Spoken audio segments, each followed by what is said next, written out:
আজকে আমি প্রথম কলেজে আসলাম। নতুন ভর্তি হয়েছি কলেজে, আর এসেই একটা মেয়ের সাথে ধাক্কা খেলাম। আসলে আমি ইচ্ছে করে ধাক্কা খাইনি, ওই মেয়ে আমার উপরে পড়ে যায়। আমি দাঁড়াতেই আমার গালে অনেকগুলো চড় থাপ্পড় মারতে শুরু করলো। তোর এত বড় সাহস কি করে হয় আমাকে ধাক্কা দিস? ছোট লোকের বাচ্চা, আমার শরীরটা নষ্ট করে দিল। আমি তো থাপ্পড় খেয়ে আমতা আমতা করে বলতে লাগলাম, দেখেন আমি ইচ্ছে করে ধাক্কা দেই নাই। আপনি তো। কথাটা বলা মাত্র আবার গালে আরেকটা চড় দিল। চুপ, আর একটা কথাও বলবি না। তোকে আমি আজকেই কলেজ থেকে টিসি দিয়ে বের করে দেওয়ার ব্যবস্থা করছি। কথাগুলো বলেই আমার সামনে দিয়ে চলে গেল, আর আমি হা করে সেই দিকে তাকিয়ে আছি। একটু আগে কি হয়ে গেল আমার সাথে সেটা আমি এখনো বুঝে উঠতে পারলাম না। সামনে থেকে একটা ছেলে হাসতে হাসতে বলতে, মামা তুমি তো শেষ।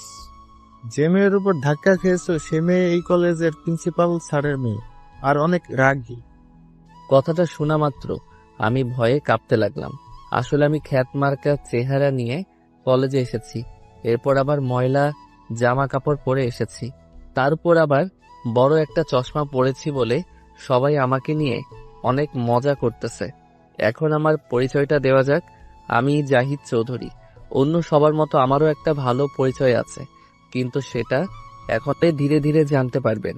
আমি সোজা ক্লাসে ঢুকলাম, কেউ আমাকে বসতে দিচ্ছে না আমার এমন খ্যাতমার্কা চেহারা দেখে, তাই বাধ্য হয়ে একেবারে পিছনে চলে গেলাম। তাকিয়ে দেখি সেই মেয়েটা আমার দিকে রাগীভাবে তাকিয়ে আছে, যেন হাতে পেলে চিবিয়ে খাবে। সেই মেয়েটা সবার সাথে কি যেন বলতে লাগলো। একটু পর সবাই আমার দিকে কাগজের টুকরো ছিঁড়ে ছিঁড়ে ফেলতে লাগলো আর হাসতে লাগলো। আমি টেবিলের নিচে মুখ গুজে বসে আছি। একটু পর ক্লাসে স্যার আসলো, তাই সবাই চুপ হয়ে গেল। স্যার প্রথম দিন হওয়াতে সবার নাম জিজ্ঞেস করলো, আর একে একে সবার নাম আর পরিচয় দিতে বলল। এরপর ওই মেয়ের নাম বলাতে আমি শুনতে পারলাম তার নাম হৃদিতা। এরপর সবার শেষে আমার পালা আসলো। আমিও আমার নাম বললাম আর বললাম আমার কেউ নেই, আমি একা। এটা শুনে সবাই অবাক হয়ে আমার দিকে তাকিয়ে রইল। আসলে আমার আসল পরিচয়টা সবার কাছ থেকে লুকিয়ে রেখেছি। তারপর সবাই এসে আমার সামনে আসলো আর আমাকে বলল। ওই দাঁড়া। আমি দাঁড়িয়ে গেলাম। জি, আমাকে বলছেন? তুই ছাড়া আর কাকে ডাকবো? জি বলুন, কি দরকার? তুই আমার গায়ের উপর পড়েছিস, তোকে এত সহজে তো আর ছেড়ে দিতে পারি না। এক কাজ কর, তুই 50 বার উঠবস কর এখন, এরপর তুই এখান থেকে যেতে পারবি, তা না হলে এখান থেকে এক পাও যেতে পারবি না। দয়া করে আমাকে ক্ষমা করে দিন, আমার ভুল হয়ে গিয়েছে। আমি সত্যি আপনাকে ইচ্ছে করে আপনার উপরে পড়ে যাইনি। চুপ, একদম চুপ। তোকে যা করতে বলেছে তুই তাই কর। মাথা গরম হয়ে গিয়েছে ওই মেয়ের এমন কথা শোনার পর। ইচ্ছে হচ্ছিল তার গালে চড় দেই, কিন্তু আমার পুরনো কথাগুলো মনে পড়ে গেল। বাবার সাথে প্রতিজ্ঞা করার কথা বলেছিলাম, যেদিন নিজের মতো করে ক্যারিয়ার গড়তে পারবো সেদিন আপনার সামনে আসব। কথাগুলো মনে পড়তেই আবার চুপ হয়ে গেলাম। আর তাই কোনো উপায় না পেয়ে যখন উঠবস করতে যাব, তখন কেউ একজন আমার কাছে। ভাই আপনি এখানে? আমি তাকিয়ে দেখলাম আমি আগে যে কলেজে পড়তাম সেই কলেজের এক ছোট ভাই আমার সামনে। আমি তাকে চিনেও না চিনার ভান করে বললাম, কে ভাই আপনি? ছেলেটা বলল। ভাই আমি রিয়াজ, আপনি আমাকে চিনতে পারছেন না? আমি তাকে বললাম, আপনার কোথাও ভুল হচ্ছে। ছেলেটা আমাকে উঠিয়ে কিছু দূর নিয়ে গিয়ে বলল। ভাই আপনি এমন করছেন কেন? এবার আমি রিয়াজকে বললাম, তুই এখানে কি করিস? ভাই আমি আসলাম এই কলেজে আমার এক ভাইকে কারা যেন মেরেছে, তাদের সাথে দেখা করতে, আর এসে দেখি আপনি এখানে। তো ভাই আপনার এই অবস্থা কেন? তোকে পরে সব বুঝিয়ে বলবো, এখন তুই আমার আসল পরিচয় কাউকে বলবি না, প্লিজ আমাকে কথা দে। ভাই আপনাকে আমি বাঘের চেয়েও ভয় পাই, আর আপনার কথা আমি না রেখে পারবো নাকি? আপনি যা বলতে বলবেন আমি তাই করব। আচ্ছা, তাহলে আপাতত তুই এখান থেকে যা। কিন্তু ভাই আপনাকে এভাবে আমি একা রেখে চলে যাব? আর দেখে তো মনে হচ্ছে এরা সবাই আপনাকে দিয়ে অনেক মজা করছে। আপনি শুধু একবার বলুন, আমি সবাইকে মজা দেখিয়ে দিচ্ছি। না, তা আর করতে হবে না। আমি সবকিছু ছেড়ে দিয়েছি, আর এখন থেকে ভালো মতো চলবো। তাই যাই হোক না কেন, তুই আর এর মধ্যে জড়াবি না, আর এখান থেকে এখন চলে যা। আর তাদের সামনে গিয়ে আমাকে একটা চট দিয়ে বলবি, তুই ভুল করে আমাকে অন্য কাউকে ভেবে বলে ফেলেছিস। এর আপনি যা বলবেন আমি তাই করব ভাই। আমাদের কথা শেষ করে আবার তাদের সামনে গেলাম। আর আসা মাত্র আমার কথা মতো রিয়াজ আমাকে বলল, তুই তো একটা খ্যাত ছেলে, তোকে ভুলে আমি কি না কি ভেবে বসেছিলাম। এরপর আমার গালে হালকাভাবে একটা চড় দিল। সবাই ভাবলো অনেক জোরে দিয়েছে। এরপর রিয়াজ চলে গেল। যাক, ছোট লোকটা এমনিতেই আজকের মতো শিক্ষা পেয়ে গেছে। তোকে আজকের মতো ছেড়ে দিলাম, কিন্তু কালকে আবার তোর 12টা বাজাবো। বলেই রিদিতা আর তার বন্ধু বান্ধবীরা সবাই চলে গেল। আমিও সেখান থেকে আমার বাসায় চলে আসলাম। বাসা বলতে একটা রুম ভাড়া নিয়েছি। কলেজ থেকে 5 মিনিটের রাস্তা। রুমে এসেই ভাবতে লাগলাম কি ছিলাম আর কি হয়ে গেলাম। আগের পুরনো কথাগুলো মনে পড়ে গেল আর 2 চোখ দিয়ে পানি বের হতে লাগলো। বাবার সেই কথাগুলো। তোর মতো খারাপ ছেলে আর আমি চাই না। আমার বাসা থেকে বের হয়ে যা। এমন নেশাখোর ছেলের আমার দরকার নেই। যা, আমাদের বাড়ি থেকে বের হয়ে যা। সেদিনের পর থেকে আমি বাড়ি থেকে বের হয়ে এখানে চলে এসেছি আর মনে মনে প্রতিজ্ঞা করেছি নিজেকে পরিবর্তন করে ভালো ছেলে হয়ে এরপরে যাব, এর আগে না। হঠাৎ এগুলো ভাবছি আর পেটের মধ্যে ইঁদুর দৌড়াদৌড়ি শুরু করতে লাগলো। তাই আর কিছু না ভেবে সোজা চলে গেলাম খাবার রান্না করতে। রান্নাঘরে গিয়ে অনেক কষ্টে কিছু হালকা খাবার রান্না করে সেগুলো দিয়ে খেয়ে নিলাম। জীবনে কখনো যে ছেলে রেস্টুরেন্টের খাবার ছাড়া খেত না, সেই ছেলে আজকে ভাত রান্না করে খায়। এগুলো ভাবতেই অবাক লাগে। আসলে সময় মানুষটা অনেক কিছু শিখিয়ে দেয়। এরপর চলে গেলাম টিউশনিতে। অনেক কষ্টে এই টিউশনিটা পেয়েছিলাম আর মাস শেষে যে টাকা পেতাম সেই টাকা দিয়ে নিজের সব খরচ জোগাতাম। এরপর বাসায় আসলাম আর পড়তে শুরু করলাম। তারপর আর 10টায় বাহির থেকে আনা কিছু খাবার ছিল। আমি নিজেকে প্রমাণ করে দেখাবো যে আমিও চাইলে ভালো ছেলে হয়ে দেখাতে পারি। এরপর পড়তে পড়তে কখন ঘুমিয়ে পড়লাম তা আমার জানা ছিল না। ঘুম ভাঙলো মোবাইলের অ্যালার্মের শব্দে। সেটা বন্ধ করে উঠে দেখি 4:30 বাজে। উঠে অজু করে নামাজ আদায় করে সকালে রান্না শেষ করে সেগুলো খেয়ে কলেজের উদ্দেশ্যে রওনা দিলাম। কলেজের সামনে আসতে দেখলাম রিদিতা আর তার বন্ধুরা আমার দিকেই চেয়ে আছে। একটু পর আমাকে রিদিতা তার সামনে ডাক দিল। আমি তাদের সামনে যেতেই, তুই কিভাবে এমন নামি দামি কলেজে ভর্তি হতে পারলি? তোর যেই অবস্থা, আমার তো তোকে দেখলেই বমি চলে আসে। তুই কি ঠিক মতো গোসল করিস না নাকি? আমি চুপ, কিছু বলছি না, শুধু রিদিতার কথা শুনে যাচ্ছি।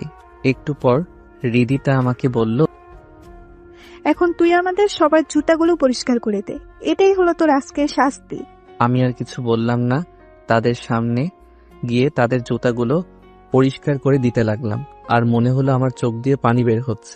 আগে কি ছিলাম আর আজকে কি হচ্ছে, সবই ভাগ্যের খেলা।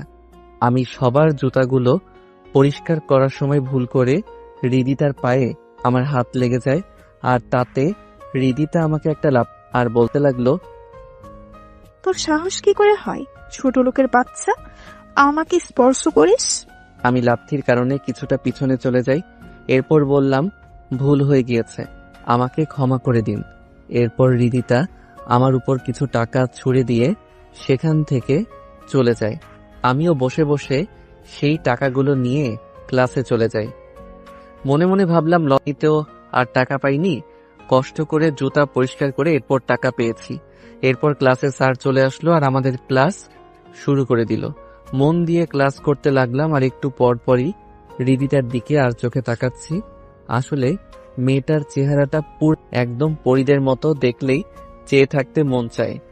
এ যেন আকাশ থেকে কোনো পরী ভুল করে এই পৃথিবীতে চলে এসেছে। এগুলো ভাবছি আর রিদিতার দিকে তাকিয়ে আছি। একটু পর স্যার আমাকে জিজ্ঞেস করলো আমি কি করছি। আমি বললাম, কই কিছু না তো। তাই স্যার আমাকে বলল, এতক্ষণ উনি যা পড়িয়েছেন সেগুলো থেকে একটা প্রশ্ন করবে, তার উত্তর যেন আমি ঠিকভাবে দেই। এরপর স্যার আমাকে অনেক কঠিন একটা প্রশ্ন করলো। সবাই তো অবাক, কারণ এমন প্রশ্নের উত্তর দেওয়া ইম্পসিবল। রিদিতার দিকে তাকিয়ে দেখি সে আর তার বন্ধুরা আমার দিকে চেয়ে হাসছে মিটিমিটি। আজকে একদম উচিত শিক্ষা পাবে, কারণ এই প্রশ্নের উত্তর আজ পর্যন্ত কেউ দিতে পারে নাই। আমি স্যারের কথা শেষ হওয়ার পর প্রশ্নের উত্তরটা দিতে শুরু করলাম। এটা দেখে সবাই তো রীতিমতো ভেবা চেকা খেয়ে গিয়েছে। স্যার আমাকে বাহ, তুমি তো অনেক ভালো ছাত্র। আশা করি তুমি এই কলেজের নাম উজ্জ্বল করবে আর অনেক বড় হতে পারবে। ক্লাস শেষ করে স্যার যখন চলে গেল, এরপর সবাই আমার দিকে হা হয়ে তাকিয়ে আছে, কারণ আমার মতো খ্যাত ছেলে কিভাবে এত কঠিন প্রশ্নের উত্তর দিয়ে দিলাম। কিছুক্ষণ পর 2জন ছেলে আমার সামনে এসে আমার সাথে কথা বলতে চলে আসলো। হ্যাঁ, আমি অনিক। আর আমি রাকিব। আমি জাহিদ। আচ্ছা, আমরা কি বন্ধু হতে পারি? ঠিক আছে, আমার তাতে কোনো সমস্যা নেই, যদি আপনাদের সমস্যা না থাকে। ওই তুই আমাদের আপনি করে বলছিস কেন? তুই করে বল, তা না হলে কিন্তু তোর সঙ্গে কোনো কথা নেই। আচ্ছা ঠিক আছে, তুই করে বলবো। আরো কিছু কথা বলে তাদের সাথে ক্লাস করে রুম থেকে চলে ক্যান্টিনে চলে গেলাম। সেখানে গিয়ে দেখি রিদিতা আর তার বন্ধুরা আগে থেকে চলে এসেছে। আমাকে দেখেই ওই আবুল, এদিকে আয়।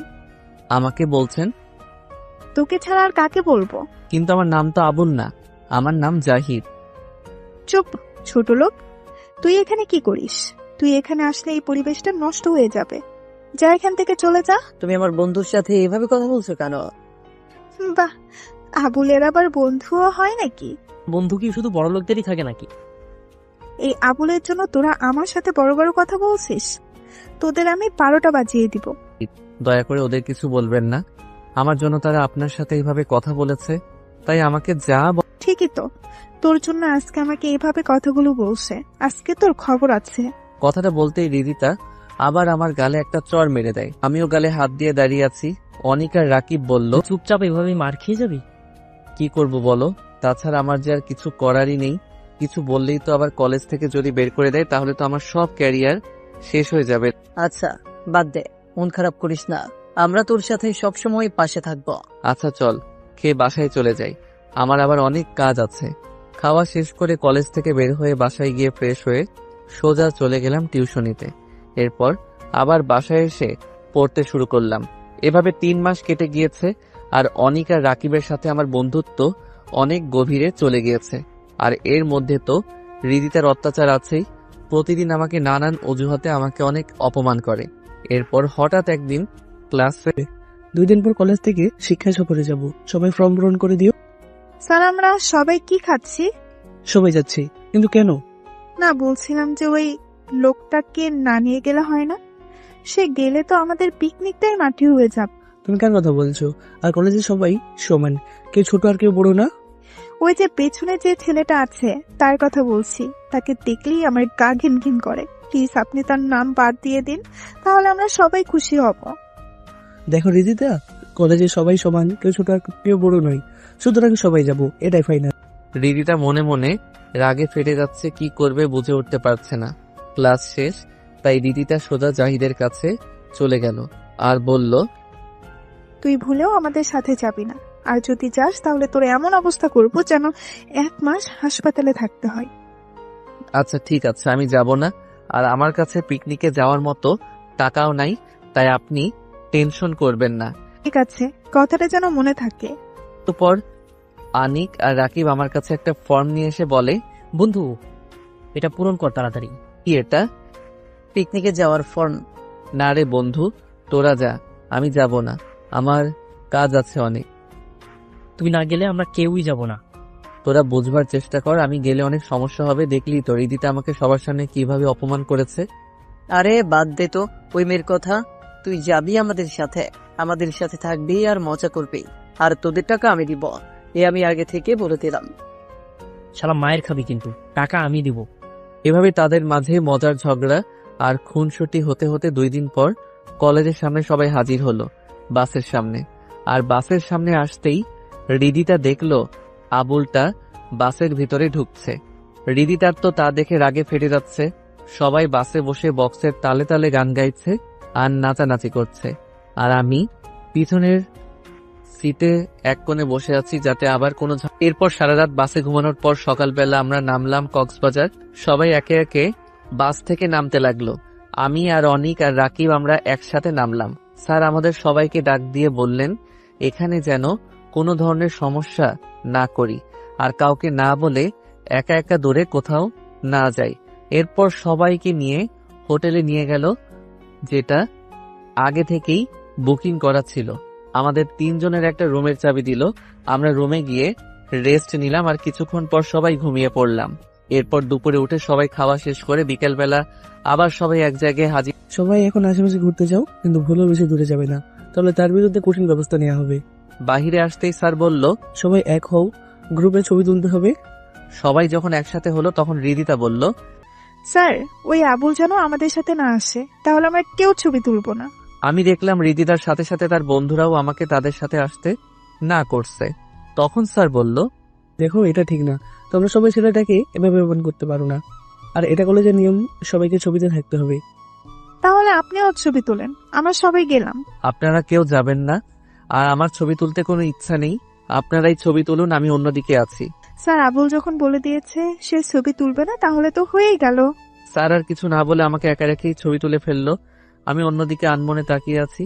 একটু পর আমার কাঁধে কে যেন হাত রাখলো। পিছনে তাকিয়ে দেখি অনিক আর রাকিব আমার দিকে রাগী দৃষ্টিতে তাকিয়ে আছে।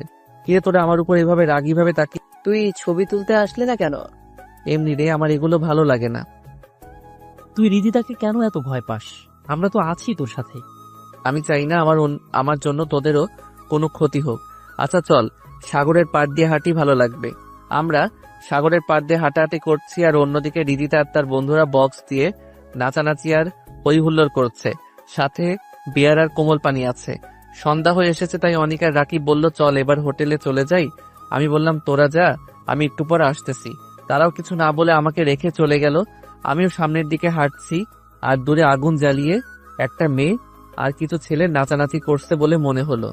তাই এদিকে রিদিতার বন্ধুরা ভাবলো অনেকদিন পর রিদিতাকে একা পেয়েছে, তাই আজকে তাদের মনের বাসনা পূর্ণ করবে। তাই তারা বিয়ারের গ্লাসে ঘুমের ওষুধ মিশিয়ে রিদিতাকে দিল, আর রিদিতাও কিছু না বুঝে সেটা খেয়ে ফেললো। এরপর রিদিতা মাতলামি করতে লাগলো। আমি দূর থেকে এবার কাছে চলে আসলাম, আর এসে দেখছি রিদিতাকে তারা মাটিতে ফেলে। এটা বুঝতে বাকি রইল না, তাই আমি আর চুপ থাকতে পারলাম না। আমি আমার আগের রূপটা একটু তাদেরকে দেখিয়ে দিলাম। একটাকে ধরে দিলাম একটা ঘুষি।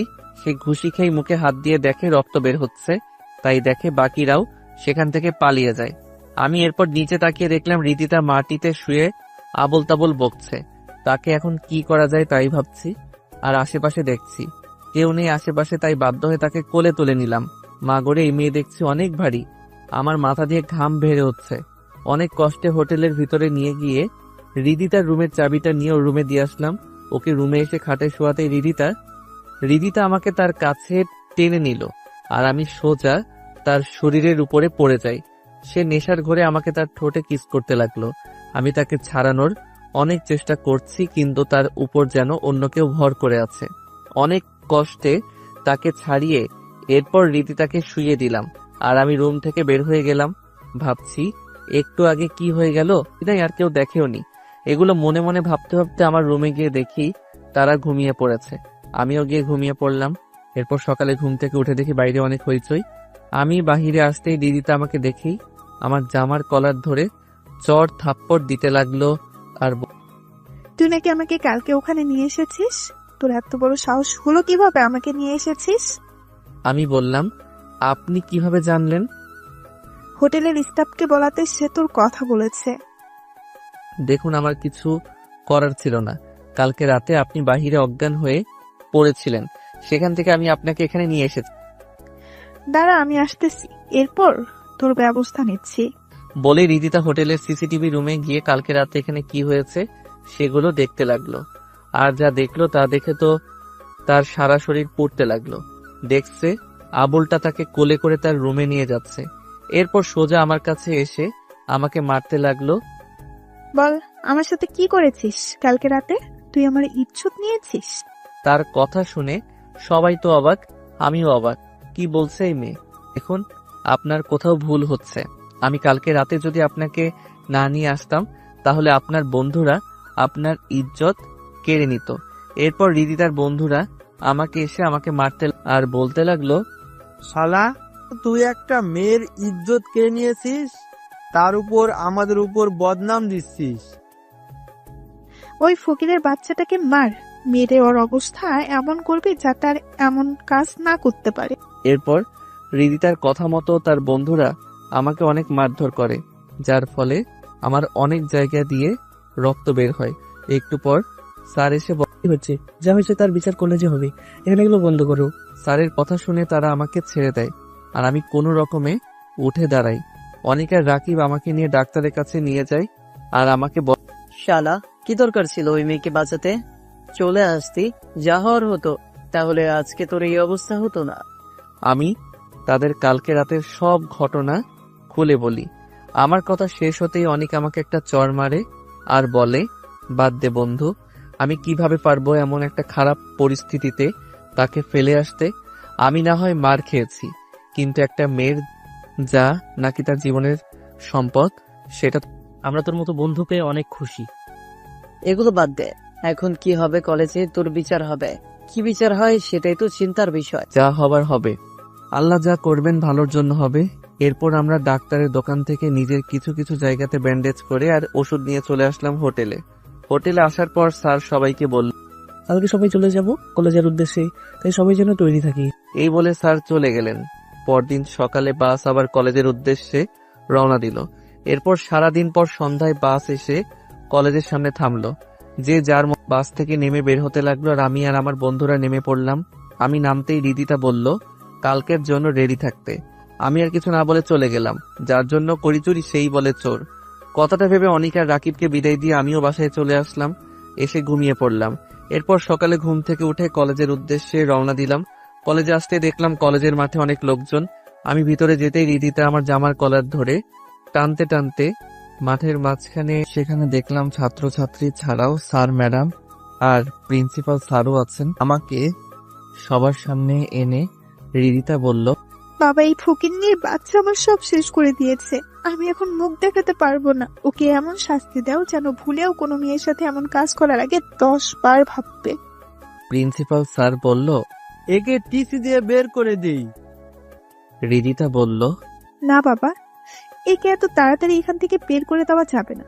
এর থেকে ভালো হবে আজকে সে আমার চাকর হয়ে থাকবে। এটাই হলো তার শাস্তি। সে আমার ইজ্জত নিয়েছে, তাকে তো এত সহজে ছেড়ে দেওয়া যাবে না।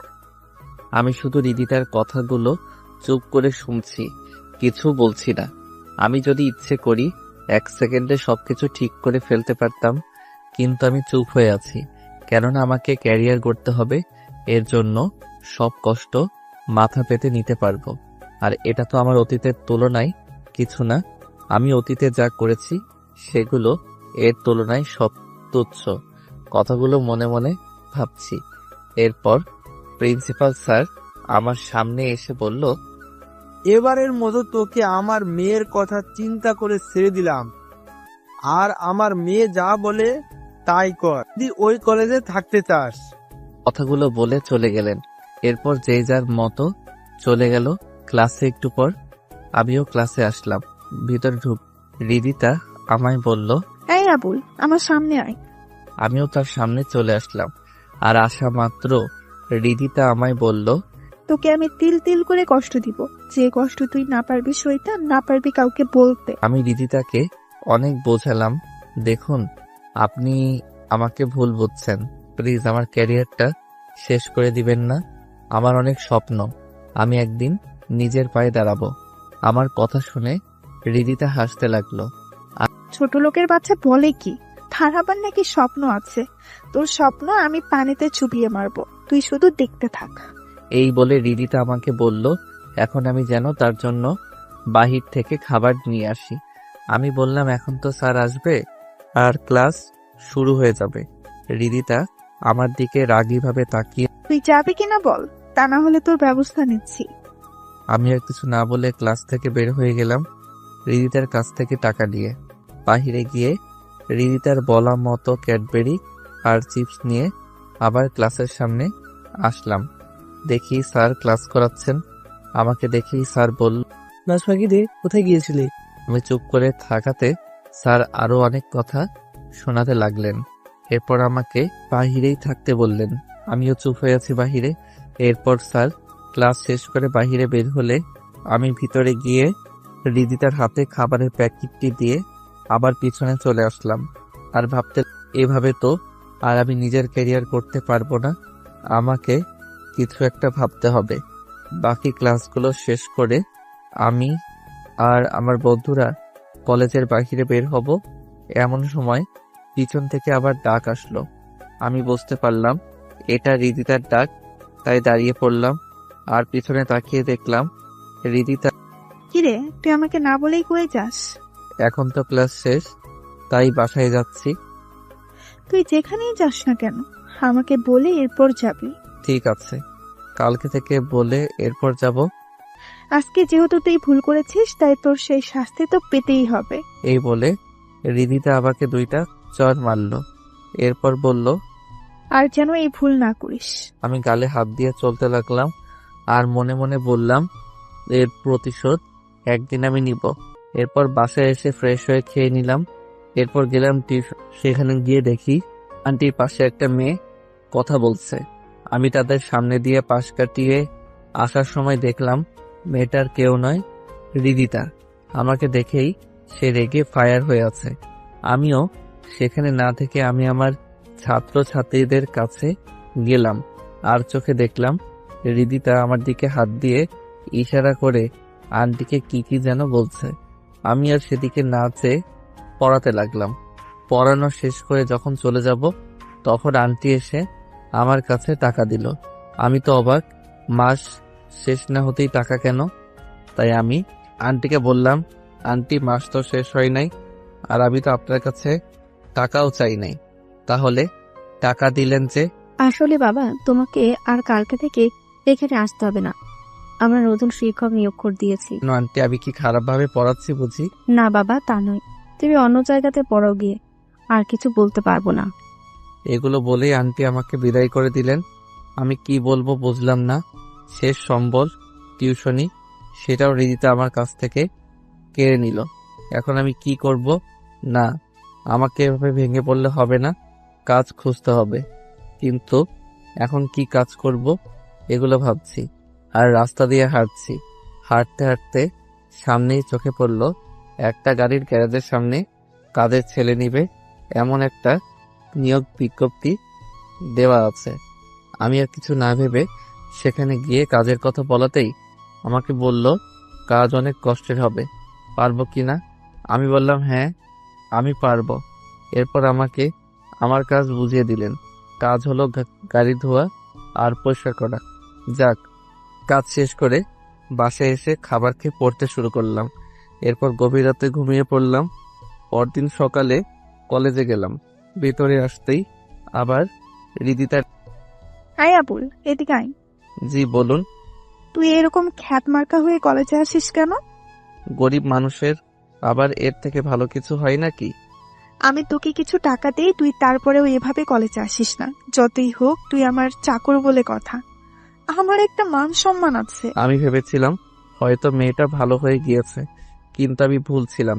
এর মেয়ের মতো অহংকারী মেয়ে কখনো ভালো হতে পারে না। থাক, তা আর আমার প্রয়োজন নেই। আমি যেভাবে আছি ভালো আছি। চুপ, তোর জন্য আমাকে ছোট হতে হবে সেটা আমি কখনো মেনে নিব না। তাই আমি যা বলছি তুই তাই কর। আমি কি করব কিছু বুঝে উঠতে পারছি না। এর পিছনে অবশ্য কারণ আছে, আর সে কারণটা হলো আমাকে ভালো পোশাকে দেখলে আমার মনে হয় না কোনো মেয়ে আমাকে দেখে ক্রাশ খেয়ে থাকতে পারবে। কারণ আমি জিম করে শরীরকে সিক্স প্যাক অনেক আগেই। এর উপর আবার আমার মাথায় যে চুল আছে সেই চুলের যে স্টাইল আছে সেই স্টাইল করতেই লাখ লাখ টাকা খরচ করে। এখন যদি আমার আসল রূপ সবাই দেখে ফেলে তাহলে আমার জন্য সেটা মোটেও ভালো কথা না। কি করব ভাবছি, এমন সময় মনে পড়ল হৃদিতাকে একটু রাগানো যাক, তাহলে হয়তো এবারের মতো বেঁচে যাব। তাই কথা মতো হৃদিতাকে বললাম, আচ্ছা আপনি আমাকে সবসময় আবুল বলেন কেন? আপনি নিজেই তো একটা মেন্টাল। হৃদিতা তো আমার মুখ থেকে এমন কথা শুনে তো রেগে ফায়ার সার্ভিসের প্রয়োজন হবে বলে মনে হচ্ছে না পেয়ে সেখান থেকে দিলাম এক চম্পট। হৃদিতা আমার পিছন থেকে বলতে লাগলো, হাই, কই যাস?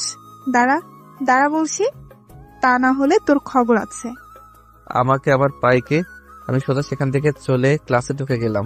মনে মনে ভাবছি, যাক বাবা, অনেক বড় বিপদ থেকে বেঁচে গিয়েছি। এখন কোনো রকম ভাবে ক্লাসগুলো শেষ করতে পারলেই হলো। একটু পর হৃদিতা আর তার বান্ধবীরা ক্লাসে ঢুকে গেল। এর সাথে স্যারও ভিতরে ঢুকলো। মনে মনে ভাবছি, আল্লাহ অল্পতে বাঁচিয়ে দিলেন। হৃদিতার দিকে তাকাতেই সে আমায় হাতের ইশারায় বোঝাচ্ছে আজকে আমি শেষ। আমি একটু ঢোক গিললাম। যেভাবে হোক ক্লাস শেষ করে কোনো দিকে না তাকিয়ে এক দৌড়ে কলেজ থেকে বের হয়ে যাব, কারণ আমি চাই না এটা নিয়ে আবার বাড়তি ঝামেলায় পড়ি। যেমন ভাবা তেমন কাজ। সব ক্লাস শেষ হতেই কাউকে কিছু না বলেই দিলাম এক দৌড় এক দৌড়ে কলেজের বাহিরে। এরপর বাহিরে গিয়ে ভাবছি এভাবে আর কতদিন করে পালিয়ে বাঁচবো। তোর যা আছে কপালে পরে দেখা যাবে, এখন গ্যারেজে চলে যাই। কাজটা আমার জন্য ভালোই হয়েছে। দুপুর 2টা থেকে সন্ধ্যা 6টা পর্যন্ত গ্যারেজে গিয়ে বড় ভাইকে সালাম জানিয়ে কাজে পড়লাম। এভাবে প্রায় 3 মাস চলে গেল। সবই ঠিক আছে, কিন্তু হৃদিতার শাস্তির কোনো কমতি রাখে না আমার জন্য। কেন একটা শাস্তি আমার জন্য থাকবেই, আর আমিও সেগুলো চুপ করে সয়ে যাই। কালকেই তো আমাকে শাস্তি হিসেবে কলেজের বড় মাঠ 10 বার চক্কর দিতে বলেছে। আমিও তাই করলাম।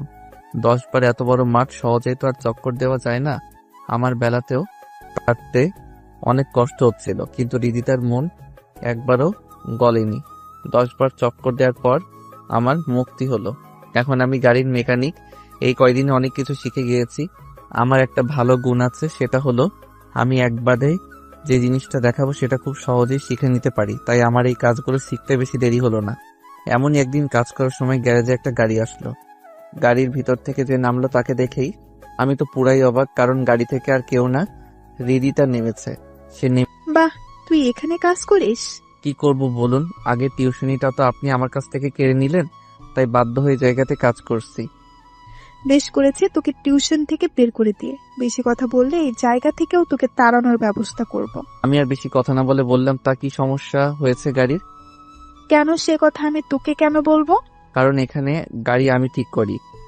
মানে তুই আমার গাড়িতে হাত দিবি? তুই জানিস এই গাড়ির দাম কত? তোর মতো ফকির নিয়ে আমার গাড়িতে হাত দিলেই তো আমার গাড়ির সৌন্দর্য নষ্ট হয়ে যাবে। তাহলে আপনি অন্য জায়গাতে নিয়ে যান। এখানে কেন নিয়ে এসেছেন?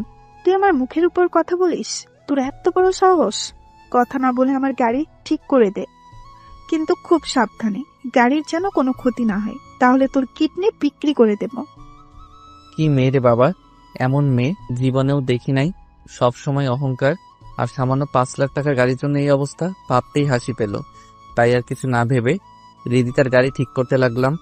ইঞ্জিনের সমস্যা ঠিক করতে অনেক সময় লাগবে, তাই হৃদিতাকে বললাম, আপনার গাড়ির ইঞ্জিন নষ্ট হয়ে গিয়েছে, নতুন লাগাতে হবে, আর আজকে ঠিক হবে না, কাল। ভালো গাড়ি আর তুই বলছিস ইঞ্জিন নষ্ট? আমার গাড়ির ইঞ্জিন চুরি করার ধান্দা। তোদের মতো ছোট লোকদের আমি ভালো করেই চিনি। আপনার যদি আমার কথা বিশ্বাস না হয় তাহলে অন্য গ্যারেজে নিয়ে যান। এরপর হৃদিতা আমাকে তার গাড়ির চাবি দিয়ে আরো কিছু গালাগালি করে চলে গেল। ইচ্ছে করছিল গাড়িটার 12টা বাজিয়ে ফেলি, কিন্তু এখন নিজেকে পরিবর্তন করতে চেষ্টা করছি, তাই আর মাথা গরম। আমি গাড়ির ইঞ্জিনটা খুলে রেখে এরপর বাসায় চলে আসি। বাসায় এসে খাবার খেয়ে পড়তে শুরু করি, কারণ কিছুদিন পর পরীক্ষা শুরু, তাই আমাকে বেশি করে পড়তে হবে। ভালো রেজাল্ট যে আনতেই হবে। সকালে ঘুম থেকে উঠে কলেজে চলে গেলাম। সেখানে অনিক আর রাকিব আমার জন্য অপেক্ষা করছে। আমি তাদের সামনে গিয়ে বললাম, কিরে জাহির, তুই কিন্তু অনেক পরিবর্তন হয়ে গেছিস। আমাদের সাথে ঠিক মতো কথা বলতে চাস না। তোর কি হয়েছে বলতো? তোরা তো জানিস হৃদিতা আমার উপর কি রকম অত্যাচার করে। আমি চাই না আমার জন্য তোদের কোনো ক্ষতি হোক। তুই শুধু শুধু আমাদের নিয়ে ভয় পাস। তোর কি মনে হয় আমরা কি গরিব ঘরের ছেলে নাকি যে আমাদের যেভাবে ইচ্ছে সেভাবে নাচাবে? কি বলিস রাকিব, তোর বাবা কি করে? তুই জেকে কোম্পানির নাম শুনেছিস? যে কোম্পানি বর্তমান গ্লোবালে নাম্বার 1 আছে। তো আমার বাবা সেই কোম্পানির ম্যানেজার। আমি একটু হাসলাম মনে মনে, কেননা এই কোম্পানিটাই তো আমার বাবার। আবার মুখে হাসির আভাস দেখে রাকিব আমাকে বলল, তুই হাসিস কেন? আমি তার কথা শুনে বর্তমানে ফিরে আসলাম। কই না তো, কিছু না। তাহলে হাসলি কেন তুই? আরে না, এমনি ভাবছি তোরা অনেক কোটিপতি রে, তোকে দেখে এখন আমার খুব হিংসা হচ্ছে। দূর শালা, মজা লস। তুই আমার বন্ধু, আমারও যা তোরও তাই। আর আমি কি পানিতে আসলাম নাকি? আমার বাবাও তো জেকে কোম্পানিতে চাকরি করে। সবার বাবা দেখছি যে কে কোম্পানিতে কাজ করে। বাহ, ভালো তো। তুই এখন থেকে আর রীতিতাকে কোনো ভয় পাবি না, আমরা তোর সাথে আছি। আচ্ছা, দেখা যাবে, আগে কয়েকটা দিন যাক, সময় হলে কে কাকে ভয় পায় সেটা সবাই দেখতে পারবে। আচ্ছা দোস্ত, এখন চল, ক্লাসের সময় হয়ে যাচ্ছে। ক্লাসে ঢুকে সোজা বেঞ্চে বসে পড়লাম, কিন্তু কি হলো, এটা নিচ দিয়ে ভিজে লাগছে কেন? নিচে তাকিয়ে দেখি আমার বেঞ্চে তেল জাতীয় জিনিস আগে থেকে রেখে, তার ফলে আমার প্যান্ট ভিজে গেছে। পাঠক পাঠিকারা, আপনারাই বলুন তো এখন আমার কেমনটা লাগে। আমি আশেপাশে তাকিয়ে দেখি হৃদিতা মুচকি মুচকি হাসছে। আমার আর বুঝতে বাকি রইল না এটা কার কাজ। কি আর করার, এভাবেই বাকিটা ক্লাস শেষ করে দিলাম একদৌড়। আজকে নিজেকে সত্যি আবুল আবুল মনে হচ্ছে। মজা নেওয়ার একটা মাত্রা থাকে, আজকেরটা কি বলবো। সোজা চলে আসলাম বাসায়। বাসায় এসে প্যান্ট পরিবর্তন করে আরেকটা প্যান্ট পরে চলে গেলাম গ্যারেজে। সেখানে গিয়ে দেখি হৃদিতা এক জায়গাতে বসে আছে। আমাকে দেখে, তুই এতক্ষণ করেছিলি, সেই কখন থেকে এখানে বসে আছি? আমার সময়ের দাম নেই নাকি? আমার তো এবার মাথা গরম হয়ে গেল। একে তো আমার প্যান্টের 12টা বাজিয়ে দিয়েছে, এখন আবার আসতে না আসতেই গালে চর। তাই আমিও দিলাম হৃদিতার গালে একটা না, দুইটা না, 3টা চর। এইবার মনে হলো আমার মনটা ফ্রেশ হয়েছে। কি, তোর এত বড় সাহস, তুই আমার গালে চড় মারলি? কালকে কলেজে আয়, তারপর তোর মজা দেখাবো। রাজা, তুই পারিস শুধু কলেজটা নিয়ে বড়াই করতে। তুই যদি মেয়ে না হয়ে ছেলে হতি তাহলে এতদিনে তোর হাত পা ভেঙে তোকে হাসপাতালে ভর্তি করিয়ে দিতাম। হৃদিতা তো আমার কথাগুলো শুনে বাকরুদ্ধ হয়ে গিয়েছে। এই, তুই কে রে? তুই কি আবুল নাকি অন্য কেউ? তোর কথার সাথে তো চেহারার কোনো মিল পাচ্ছি না আমি। এতদিন অনেক অত্যাচার মেনে নিয়েছি, কিন্তু আর না। ঠিক আছে, দেখি তুই কিভাবে ভালো থাকিস। এখন আমার গাড়ি ঠিক করে দে, তোকে পরে দেখে নেব। আমিও আর কিছু না বলে গাড়িটা ঠিক করতে শুরু করলাম। নতুন ইঞ্জিন লাগিয়ে আর একটু মেরামত করে গাড়িটা ঠিক করে দিলাম। এরপর হৃদিতা তার গাড়ি নিয়ে চলে গেল, আর যাওয়ার আগে আমার দিকে রাগী দৃষ্টিতে তাকিয়ে ছিল। হৃদিতা চলে যাওয়ার পর আমি রাকিবকে সবকিছু ফোন করে জানিয়ে দিলাম। দোস্ত, তুই কিছু চিন্তা করিস না, আমরা তো আছি। তুই কালকে কলেজে আয়, বাকিটা আমাদের উপর ছেড়ে দে। আচ্ছা ঠিক আছে, তাহলে আমি রাখলাম। রাকিবের সাথে কথা শেষ করে বাসায় চলে আসলাম। মনে মনে ভাবছি আজকের কাজটা কি আসলে আমি ঠিক করেছি? ধুরবাল, কিছু ভালো লাগছে না। এখন এগুলো না ভেবে খাবার খেয়ে, অনেক পড়া বাকি আছে, 2 দিন পর তো আবার পরীক্ষা শুরু, তাই অনেক রাত পর্যন্ত পড়লাম। এরপর ঘুমিয়ে পড়লাম। সকালে ফ্রেশ হয়ে কিছু হালকা রান্না করলাম, সেগুলো খেয়ে কলেজের উদ্দেশ্যে রওনা দিলাম। কলেজের গেটে কলেজের সামনে হৃদিতা আর তার বন্ধুরা, তাদের হাতে লাঠি প্লাস হকি স্টিক। আমি আশেপাশে তাকিয়ে রাকিব আর অনিককে খুঁজছি। শালারা আমাকে আজকে এভাবে একা রেখে কই চলে গেল? আমি গেটের সামনে ঠাই দাঁড়িয়ে আছি। হৃদিতা আর তার বন্ধুরা আমার দিকে এগিয়ে আসছে। একজন আমাকে এগিয়ে এসে মারতেই যাবে, তখনই পিছন থেকে কারো আওয়াজ শুনে আমার সামনে থাকা ছেলেটি দাঁড়িয়ে পড়ল। আমি পিছনে তাকিয়ে দেখি পুলিশ। ভাবলাম হৃদিতা আবার পুলিশকেও জানিয়েছে নাকি? এখন তো আমার 2 দিক দিয়ে বিপদ, জলে কুমির ডাঙায় বাঘ।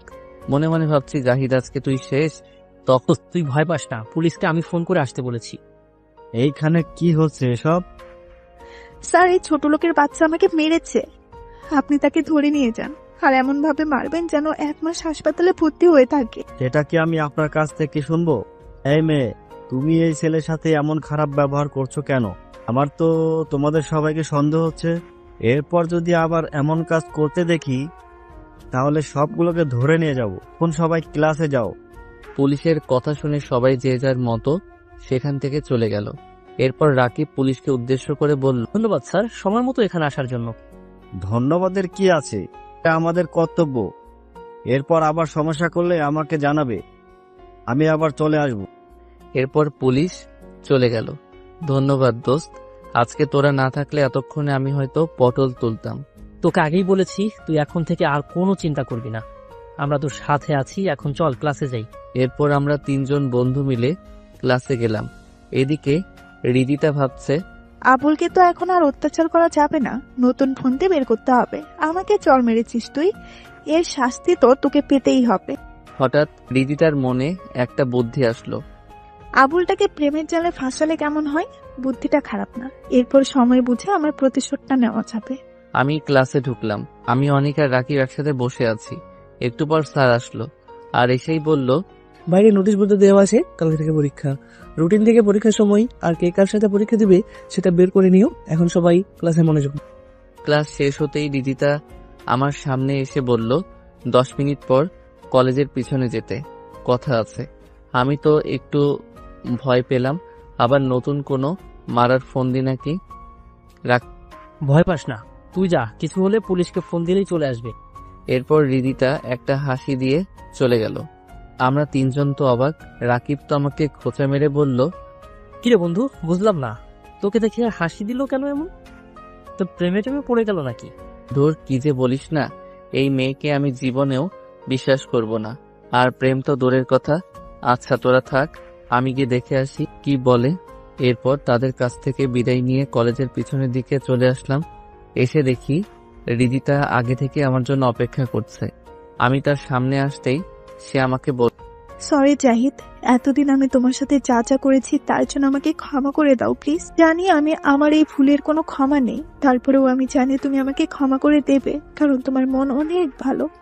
আমি এতদিন তোমাকে চিনতে ভুল করেছি, এখন বুঝতে পেরেছি যে তোমাকে এভাবে কষ্ট দেওয়া আমার ঠিক। আমি রিদিতার মুখে এগুলো শুনে তো আমার হজম হচ্ছে না। এই মেয়ে বলে কি এসব?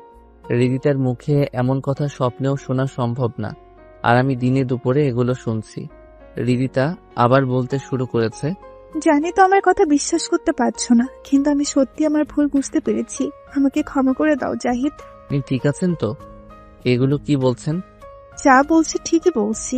এখন তুমি যদি আমায় ক্ষমা না করো তাহলে আমি নিজেকে শেষ করে দেব। এই না না থাক, আপনাকে আর শেষ করতে হবে না, আমি আপনাকে ক্ষমা করে দিয়েছি। রিদিতা মনে মনে বলছে, ফইনির বাচ্চা, ক্ষমা চাইবো তোর কাছে? এটা তো একটা না। আমি জানি তুমি অনেক ভালো। আচ্ছা একটা কথা বলি। জি বলুন। আপনি করে কেন বলছো? তুমি করে বলো প্লিজ। আমি পারবো না, আমার সমস্যা হয়।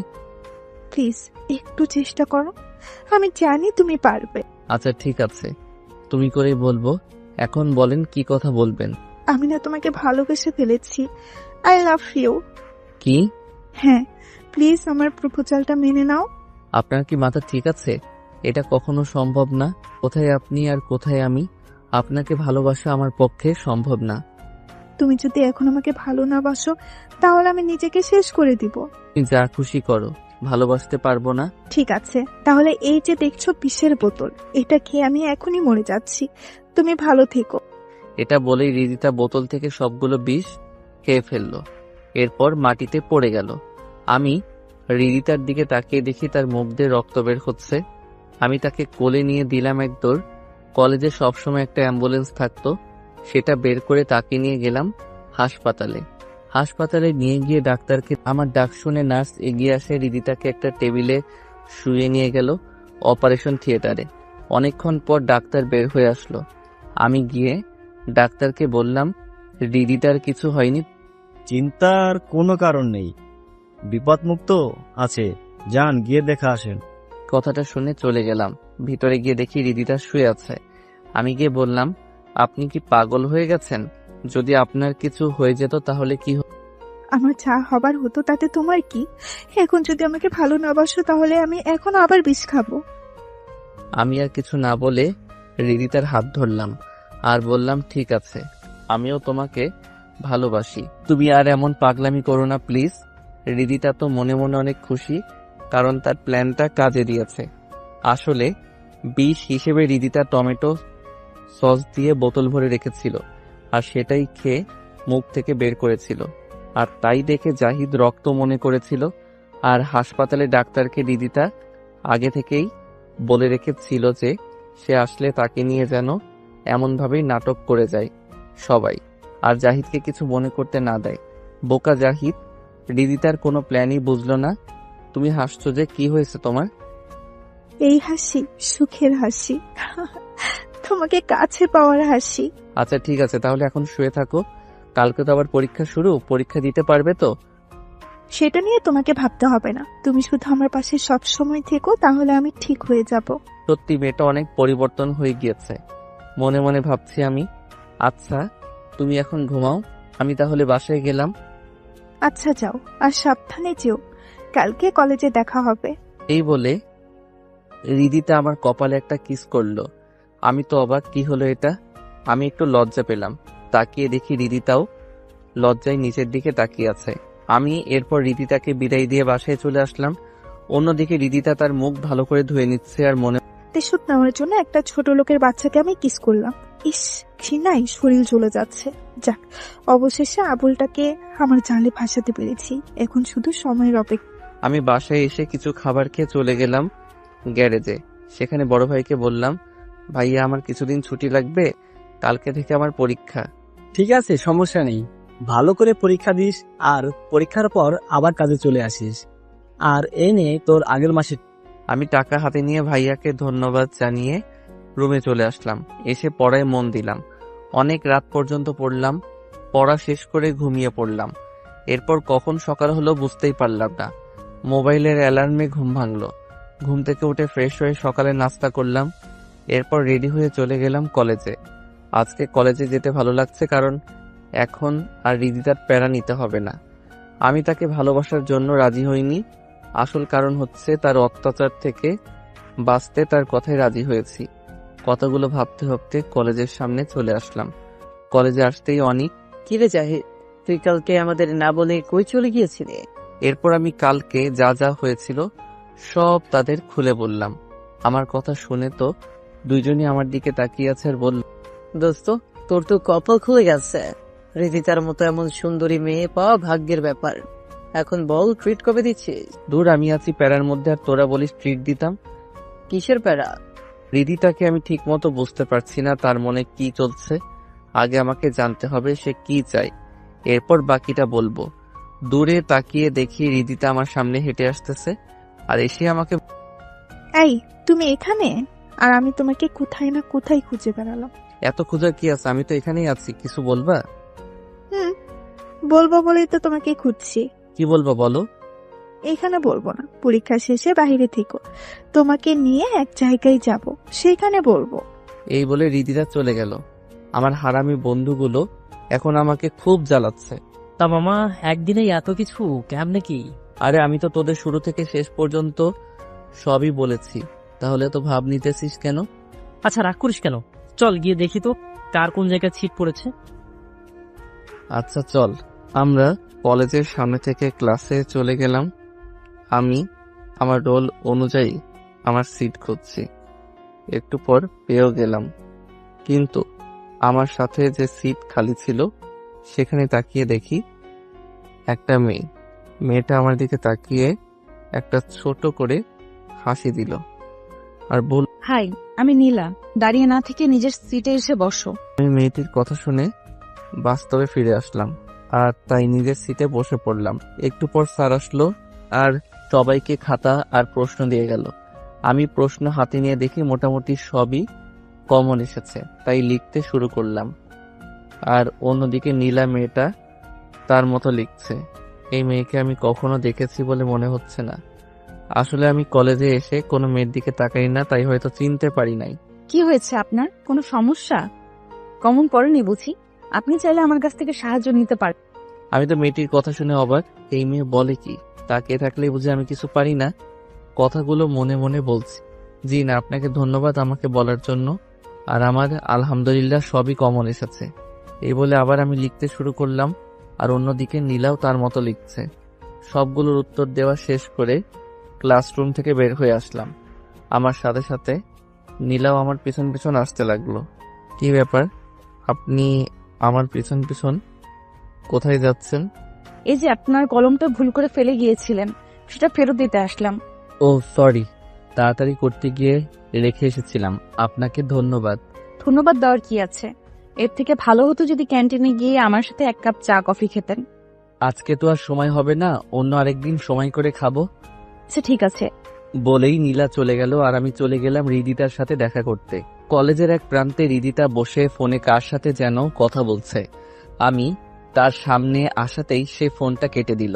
এই, তোমার আসার সময় হলো? আমি সেই কখন থেকে তোমার জন্য অপেক্ষা করছি। পরীক্ষা শেষ হলো, এরপর আসলাম। আর দেরি করার জন্য সরি। সরি বললে তো হবে না, এর জন্য তোমাকে শাস্তি পেতে হবে। তা কি শাস্তি? কান ধরে 1 মিনিট দাঁড়িয়ে থাকো, এটাই হলো তোমার শাস্তি। এটুকু ভুলের জন্য কান ধরতে হবে? না ধরলে কথা নেই তোমার সাথে। বুঝেছি, তুমি আমাকে ভালোবাসো না। যদি ভালোবাসতে তাহলে আমার সব কথা তুমি শুনতে। কথাগুলো বলে হৃদিতা কান্না শুরু করে দিল। এখন উপায় না পেয়ে কান ধরে দাঁড়িয়ে আছি। এদিকে রিদিতা মনে মনে হাসছে আর বলেছে, এভাবে তোকে অল্প অল্প করে শাস্তি দিব। আমাকে চড় মারার শাস্তি তোকে তিলে তিলে বুঝিয়ে দিব। 1 মিনিট কান ধরে দাঁড়িয়ে থাকার পর হাত ছেড়ে দিলাম। ভাগ্যিস কেউ ছিল না এই সময় এইদিকে, তা না হলে আমার অবস্থা কি যে হত। এখন তো তুমি খুশি? খুব খুশি আমার জানুটা আমাকে সত্যি অনেক ভালোবাসে। তাহলে এখন আমি চলে যাই? হয়ে যাবে, তোমাকে না বলেছি আজকে ঘুরতে যাব? এখন চলো আমার সাথে। রিদিতার সাথে যেতে লাগলাম। রিদিতা তার গাড়ির সামনে এসে আমাকে বলল গাড়িতে গিয়ে উঠতে। আমি বললাম, তোমার সমস্যা হবে? ওই আগের কথা বাদ, এখন তুমি আমার কলিজা, তাই তুমি গাড়িতে না উঠলে কে উঠবে শুনি? আর কোনো কথা না বলে উঠে পড়। আমি আর কোনো কথা না বলে গাড়িতে গিয়ে বসলাম। রিদিতা আমার পাশেই বসলো আর আমার হাতে হাত রাখলো। কই যাবে? সামনে একটা পার্ক আছে, আমরা সেখানেই যাব। এরপর গাড়ি পার্কের সামনে থামলো। আমরা গাড়ি থেকে নেমে পার্কের ভিতরে গেলাম। অনেকক্ষণ ধরে হাঁটছি আর টুকটাক কথা বলছি। রিদিতা আমায় বলল, এই যাও তো, বাদাম নিয়ে আসো। আমি গিয়ে 20 টাকার বাদাম নিয়ে রিদিতার কাছে আসলাম। এরপর রিদিতা বসে পড়লো আর আমাকেও বসে পড়তে বলল। আমিও বসে পড়লাম। রিদিতা আমাকে বলল বাদামের খোসাগুলো ছুঁড়ে দিতে। আমি একটা একটা করে সবগুলোর খোসা বের করে রিদিতার সামনে রাখলাম। রিদিতা আমাকে তার কোলে মাথা রাখতে বলল। আমিও তার কোলে মাথা রাখলাম। সে একটা বাদাম নিজে খাচ্ছে আর একটা আমাকে খাইয়ে দিচ্ছে। আমি যত দেখছি রিদিতাকে, আসলে কি রিদিতা আমায় সত্যিকার অর্থেই ভালোবাসে? আর অন্যদিকে রিদিতা ভাবছে, ইচ্ছে করছে আবুলটাকে পানিতে ফেলে দিই, আর না হয় গলার টিপে মেরে ফেলি। ইস, বাসায় গিয়ে পাক্কা 2 ঘন্টা গোসল করতে হবে। এরপর তারা দুইজন তাদের দুইজনের চিন্তা থেকে বের হয়ে অন্যজনের দিকে কিছুক্ষণ তাকিয়ে রইল। কি ভাবছো? তেমন কিছু না, ভাবছি তুমি বাহিরে থেকে যেমনই হও না কেন, ভিতর থেকে তুমি অনেক ভালো। রিদিতা মনে মনে ভাবছে আমি ভালো না খারাপ সেটার সময় হলেই জানতে। তাই বুঝি? এখন চলো, অনেক সময় হয়েছে, এবার বাসায় যাওয়া যাক। চলো। এরপর সেখান থেকে যে যার মতো বাসায় চলে আসলাম। এভাবে বেশ অনেক দিন কেটে গেল। পরীক্ষাও সবগুলো ভালোভাবে পরীক্ষা দিয়েছি, আশা করি একটা ভালো মার্ক পাবো। অন্যদিকে রিদিতার সাথেও অনেক ঘুরলাম, একসাথে খাওয়া দাওয়া করলাম, কিন্তু তার প্রতি আমার কোনো ফিলিংস কাজ করছে না। এর মধ্যে অনেকবার হাত ধরা, তার কোলে মাথা রাখা, এমনকি পরীক্ষার শেষের দিন রিদিতা আমায় কিস। এরপরও তার প্রতি আমার কোনো ফিলিংস কাজ করছে না। কথাগুলো মনে মনে ভাবছি। নীলা আমার সামনে এসে হাজির হলো। কি ব্যাপার মিস্টার, কি ভাবছে না তো? আমি চুপ করে অতল সমুদ্রে ভেবেই যাচ্ছি, তা দেখে নীলা আমায় হাত দিয়ে ধাক্কা দিল। এবার আমার হুঁশ ফিরে আসলো। আমি হুড়মুড়িয়ে তাকিয়ে দেখি নীলা আমার সামনে। কি ব্যাপার, আপনি এখানে? সেই কখন থেকে আপনাকে ডেকে যাচ্ছে, আপনার তো কোনো পাত্তাই নেই। তা এত কি ভাবছেন মিস্টার? এমনি কিছু না, তা আপনার কি খবর? আমার খবর নিয়ে আর কি করবেন? আমাকে তো আপনি। কথাটা বলেই নীলা চুপ হয়ে গেল। কি হলো, চুপ করে গেলেন যে? না তেমন কিছু না। আচ্ছা চলেন ক্যান্টিনে গিয়ে 1 কাপ কফি খেয়ে আসি, যদি আপনার সময় হয় তো। আমার আজকে কোনো কাজ নেই এখন, তাই আপনার সাথে 1 কাপ কফি খাওয়াই যায়। এরপর আমরা চলে গেলাম ক্যান্টিনে। নীলা আমার আর তার জন্য 2টা কফি অর্ডার করলো। আর একটু পর কফি চলেও। আচ্ছা তোমার বাসায় কে কে আছে? কেউ নেই। মানে? কেউ নেই মানে কেউ নেই। কোথায় আছেন তাহলে? জানি না। আপনি কি আমার কথায় রাগ করেছেন? না তেমন কিছু না, আসলে আমি আমার অতীতগুলো মনে করতে চাই না, তাই এসব কথা থাক, অন্য আরেকদিন বল। আচ্ছা ঠিক আছে, তবে আপনাকে একটা কথা বলার ছিল। কি কথা? আপনি কি জানেন রিদিতা আপনাকে নিয়ে গেম খেলছে? মানে হলো সে আপনার সাথে মিথ্যা ভালোবাসার নাটক করছে। সেটা আপনি কিভাবে জানলেন? কারণ আমি তার বান্ধবী ছিলাম এক সময়, কিন্তু এখন আর নেই। আপনাকে কষ্ট দেওয়ার জন্য সে এগুলো করছে, আরো অনেক কিছু করতে যাবে সামনে দিয়ে। তা আমাকে আপনি এগুলো কেন বলছেন? কারণ আমি জানি আপনি অনেক ভালো, আর আপনাকে এইভাবে কষ্ট পেতে দেখলে আমার ভালো লাগে না। আমি আপনাকে অনেক আগে থেকেই ফলো করেছি। আপনি সবার মতো না, একদম আলাদা। আপনার মধ্যে কোনো 6-9 নেই। আপনি প্লিজ রিদিতার থেকে সাবধান। আর আমি যে এগুলো আপনাকে বলেছি, এই কথাটা রিদিতাকে বলবেন না। আপনি কি পাগল হয়ে গেছেন নাকি? আপনি আমার অনেক বড় উপকার করলেন, আর আপনার কথা আমি বলে দিব এই কথা ভাবলেন কিভাবে? যাই হোক, আসলে আমিও রিদিতাকে ভালোবাসি না। সত্যি বলতে তার কাছ থেকে একটু শান্তি পেতে তার সাথে তাল মিলিয়ে যাচ্ছি। আমি যেভাবেই হোক কলেজ লাইফটা শেষ করা। ও আচ্ছা, আপনি সত্যিই রিদিতাকে ভালোবাসেন না? জি না, নীলাকে দেখলাম সে অনেক খুশি হয়েছে বলে মনে হচ্ছে, তাই আমি বললাম, কি হলো আপনার আবার? আপনি হাসছেন যে? সেটা আপনি যদি বুঝতে পারতেন তাহলে তো অনেক ভালো হতো। আপনি আসলে একটা আবুল। এই কথা বলে নীলা দৌড়ে চলে গেল। আমিও নীলার চলে যাওয়ার দিকে তাকিয়ে আছি। আমি নাকি আবুল? আমি যে কি সেটা যদি আপনি জানতেন তাহলে তো হয়েই যেত। এরপর আমিও আর এখানে না দাঁড়িয়ে বাসায় চলে আসলাম। বাসায় এসে রান্না করে খাবার খেলাম। কলেজ কয়েকদিনের জন্য ছুটি দিয়েছে পরীক্ষার জন্য, তাই এই কয়েকদিন একটু ভালোভাবে নিজেকে মানিয়ে নিতে হবে। শুয়ে শুয়ে এগুলো ভাবছি। যখনই ঘুম চলে আসবে ঠিক তখন মোবাইলটা বেজে উঠল। এই সময়ে আবার কে ফোন দিল? মোবাইলের স্ক্রিনে তাকিয়ে দেখি অচেনা নাম্বার থেকে কে যেন ফোন দিয়েছে। ভাবছি ফোনটা ধরবো নাকি কি ভেবে যেন ফোনটা ধরলাম। তো কে বলছেন? ওপাশ থেকে একটা মেয়ে কণ্ঠ। আমিটা কে? আরে আমাকে চিনতে পারছেন না? আমি নীলাম। আপনি? তা আপনি আমার নাম্বার কিভাবে পেলেন? সেটা বলা যাবে না। এই কথা বাদ দিয়ে বলুন, কি করছেন এখন? না, আপনাকে বলতেই হবে আমার নাম্বার কিভাবে পেলেন। আমি তো আমার নাম্বার আমার পরিচিত মানুষ ছাড়া আর কাউকে দেই নাই। রাকিব ভাইয়া দিয়েছে। প্রথমে দিতে রাজি হয় নাই, পরে অনেক কষ্টে নিয়েছি। এত কষ্ট করে আমার নাম্বার নেওয়ার কি আছে শুনি? সেটা আপনাকে জানতে হবে না। এখন বলেন, কি করছেন আপনি? এই তো ঘুমের দেশে যেতে চেয়েছিলাম, কিন্তু আপনি এসে আমার পথে বাধা হয়ে আসলে। সরি, আমি বুঝতে পারিনি। আপনি এখন ঘুমিয়ে পড়বেন। আচ্ছা সরি, বলতে হবে না। তা কিছু বলবেন? হ্যাঁ, বলছিলাম যে কলেজ তো কিছুদিন বন্ধ থাকবে, তাই যদি আপনি কালকে ফ্রি থাকেন তাহলে আপনাকে নিয়ে একটু বাইরে ঘুরতে বের হতো। তা আমার মতো আবুলকে নিয়ে ঘুরতে গেলে আপনার সমস্যা হবে না? আমি রিদিতার মতো না, বুঝলেন? তাহলে আপনি কার মতো? আমি আমার মতো। আচ্ছা ঠিক আছে, যদি সময় পাই তাহলে কালকে জানিয়ে দিব। এখন বাই, আমি ঘুমাবো। আসলে আপনি একটা। কথাটা শেষ না করে নীলা ফোন কেটে দিল। বাকি কথাটা আমি জানি, আর সেটা হলো আমি একটা আবুল। আবুল হিসেবে দেখছি আমার বেশ সুনাম। একটা জিনিস ভেবে দেখলাম, নীলার সাথে কথা বলতে আমার খারাপ লাগে না, যেমনটা হৃদিতার সাথে কথা বলতে গেলে হতো। নীলা যখন আমাকে তার হাত দিয়ে স্পর্শ করেছিল তখন মনের মধ্যে একটা কারেন্টের মতো ঝাটকা লেগেছিল। আর নীলা দেখতেও তো খারাপ না, বেশ ভালো, ভদ্র, অহংকার নেই মনের মধ্যে। এমন একজনকেই তো আমি আমার জীবনে খুঁজছি। আচ্ছা, নীলাকে কি কালকে বলে দেখবো সে আমাকে ভালোবাসে কিনা? ওকে কালকে ঘুরতে যাওয়ার সময় এক ফাঁকে বলে দেখবো। এখন ঘুমাই। ঘুম থেকে উঠে দেখি সকাল হয়ে গিয়েছে। উঠে ফ্রেশ হয়ে সকালে নাস্তা করলাম। ফোনে চেয়ে দেখি কালকের নাম্বার থেকে 20টা মিস কল এসেছে। এই এত সময় কি করছিলেন শুনি? এই তো ঘুম থেকে উঠে রান্না করলাম, এখন নাস্তা করছি। আহা রে, বেচারার কি কষ্ট। তাই একটা বিয়ে করলেই তো পারেন। আমার মতো আবুলকে কোন মেয়ে বিয়ে করবে শুনি? তাহলে একটু ভালো করে তাকিয়ে দেখেন, তাহলেই দেখতে পারবেন। কই, নেই তো। থুর, আপনি আসলেই একটা।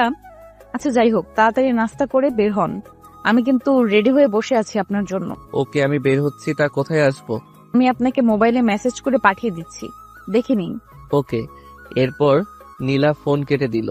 আর একটু পর একটা মেসেজ আসলো, তাতে একটা ঠিকানার নাম দেওয়া আছে। আমি চিনি সেটা, তাই নাস্তা শেষ করে বাসা থেকে বের হয়ে গেলাম সেখানে।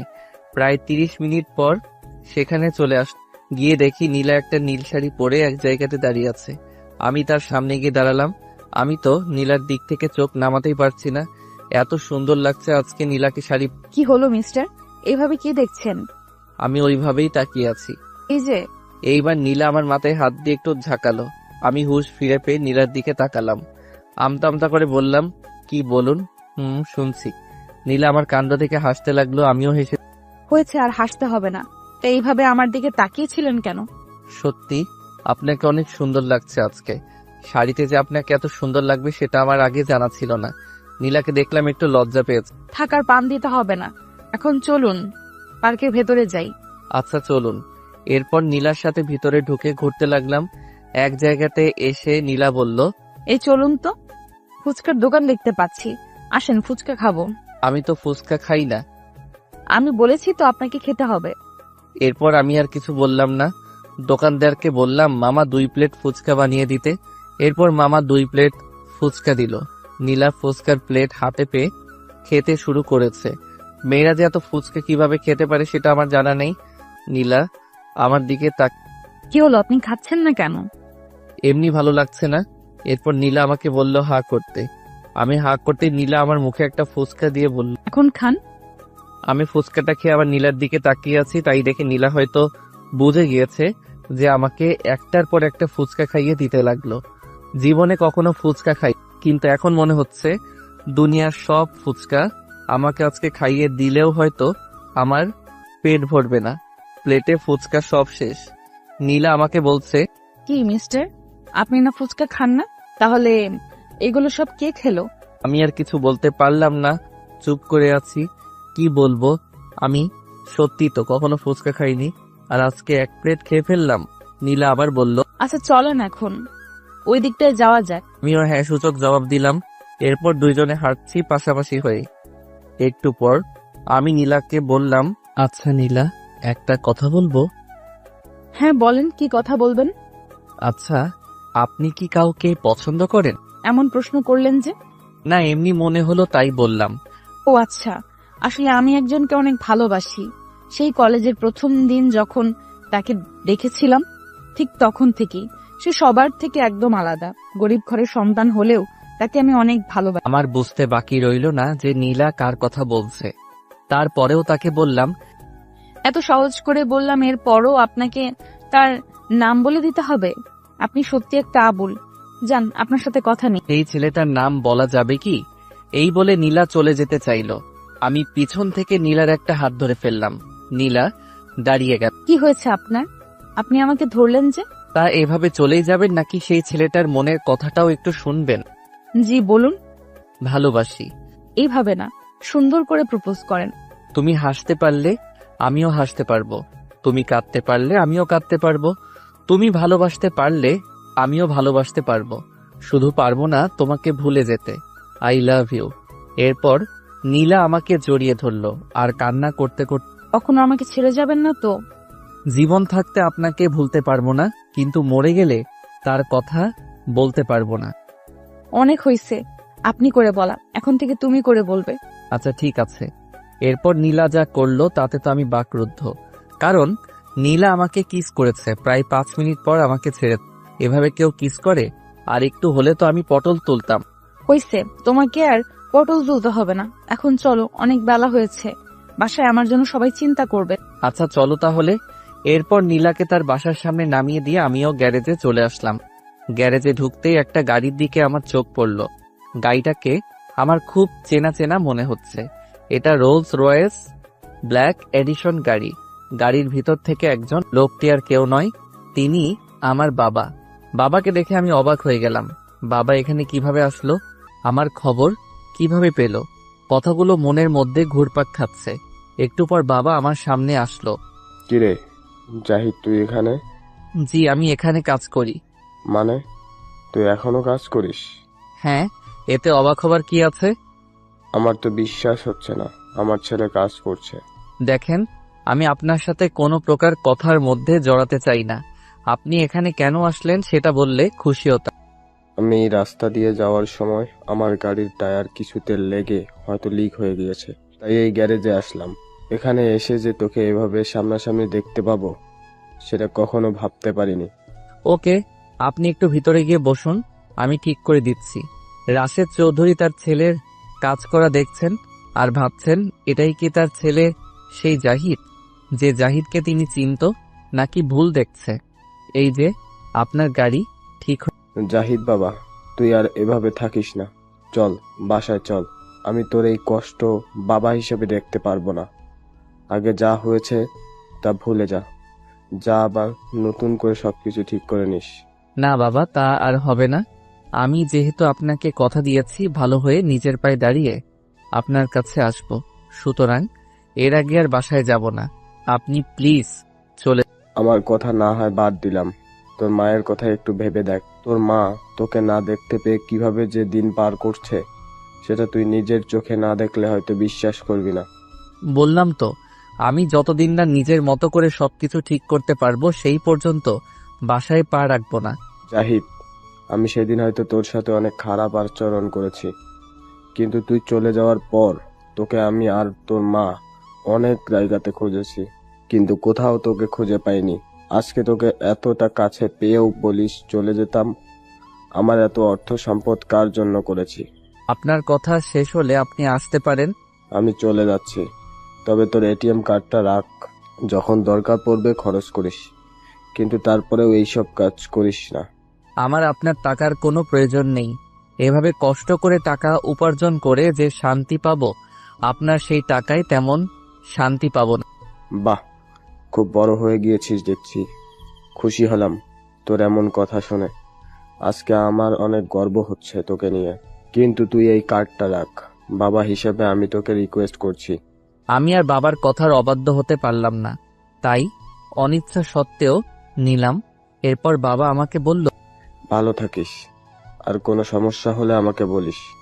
আর তোর মার কথা যদি একটু মনে পড়ে তাহলে বাসায় এসে দেখা করে যাস। এই বলে বাবা চলে গেলেন। আমি বাবার চলে যাওয়ার দিকে তাকিয়ে আছি। ঠিক তখনই দেখলাম আমার সামনে অনিক আর রাকিব দাঁড়িয়ে আছে। কিরে, তোরা এখানে কখন আসলি? এই তো, তোর বাবা চলে যাওয়ার অনেক আগে। মানে তোরা সব শুনে ফেলেছিস? আমরা সব শুনেছি। এখন বল, তুই আমাদের কেন এতদিন তোর আসল পরিচয়টা গোপন করেছিস? তোর বাবাকে তো আমরা চিনি, জেকে কোম্পানি তো তোদেরই। তুই এত বড় কোটিপতির ছেলে হয়ে এভাবে নিজেকে গোপন করে রাখার কারণ কি বল? যেহেতু তোরা আমার কথা জেনে গিয়েছিস, তাহলে তোদেরকে আমার অতীতটাকে জানিয়ে দেই। বল। তাহলে শোন, পাঠক প্লাস পাঠিকারা আপনারাও চলেন জাহিদ চৌধুরীর অতীত সম্পর্কে জেনে আস। ফ্ল্যাশব্যাক। আমি ছিলাম কোটিপতি বাবা মায়ের একমাত্র সন্তান। আমাদের তো আর কোনো কিছুর কমতি নেই, তাই আমার যখন যা মন চাইতো তাই করতাম। আমি আগে যে কলেজে ছিলাম সেই কলেজের সবাই আমাকে ভয় পেত, কারণ আমার রাগ অনেক বেশি। কোনো একটা ছোটখাটো জিনিস নিয়ে কাউকে আমি ছাড় দিতাম না। ঝগড়া ছিল আমার প্রতিদিনের সঙ্গী। নেশা প্লাস জুয়া খেলা প্লাস নাইট ক্লাবে যাওয়া, এগুলো ছিল আমার প্রতিদিনের কাজ। আমার সাথে সবসময় 20-30 জন পোলাপাইন থাকতো। আমি এক গাড়ি এক সপ্তাহের বেশি ব্যবহার করতাম না। আমার সব থেকে বেশি যত্ন নিতাম আমার চুলের। কত টাকা খরচ করেছে আমার চুলের স্টাইলের। জিম করে নিজেকে সবার থেকে আলাদা করার জন্য সবসময় প্রাধান্য দিতাম। আর নিজের পছন্দের নামি দামি সব ব্র্যান্ডের জামা কাপড় আর জুতার তো কোনো কমতি ছিল না। প্রতিদিন আমার এসব কর্মকাণ্ড বাবার কানে যেত, কিন্তু বাবা কাজে ব্যস্ত থাকায় আমাকে তেমন একটা বলার সময় পেত না। এভাবে একদিন নাইট ক্লাব থেকে ড্রিঙ্ক করে বাসায় গেলাম, আর কলিং বেল চাপতেই দরজার সামনে বাবাকে দেখতে পেলাম। আমার তখন হুঁশ তেমন একটা ছিল না, নেশার ঘরে ছিলাম। আমি জানতাম বাবা দেশের বাহিরে আছে, কিন্তু আজকে যে বাসায় থাকবে তা আমার জানা ছিল না। বাবা এগুলো একদম পছন্দ করতেন না, তাই আমার এমন অবস্থা দেখে আমাকে 2-3টা চড় দিলেন। চড় খাওয়ার পর আমার হুঁশ ফিরে আসলো, আর তাকিয়ে দেখি বাবা আমার সামনে। বেরিয়ে যা আমার বাসা থেকে। তোর মতো এমন নেশাখোর ছেলে আমার আর দরকার নেই। যেদিন ভালো হতে পারবি সেদিন এই বাসায় পা দিবি, এর আগে না। আমিও বাবাকে বলেছিলাম, ঠিক আছে, যেদিন নিজের পায়ে দাঁড়াতে পারবো আর ভালো হতে পারবো সেদিনই আমি ফিরে আসব, এর আগে না।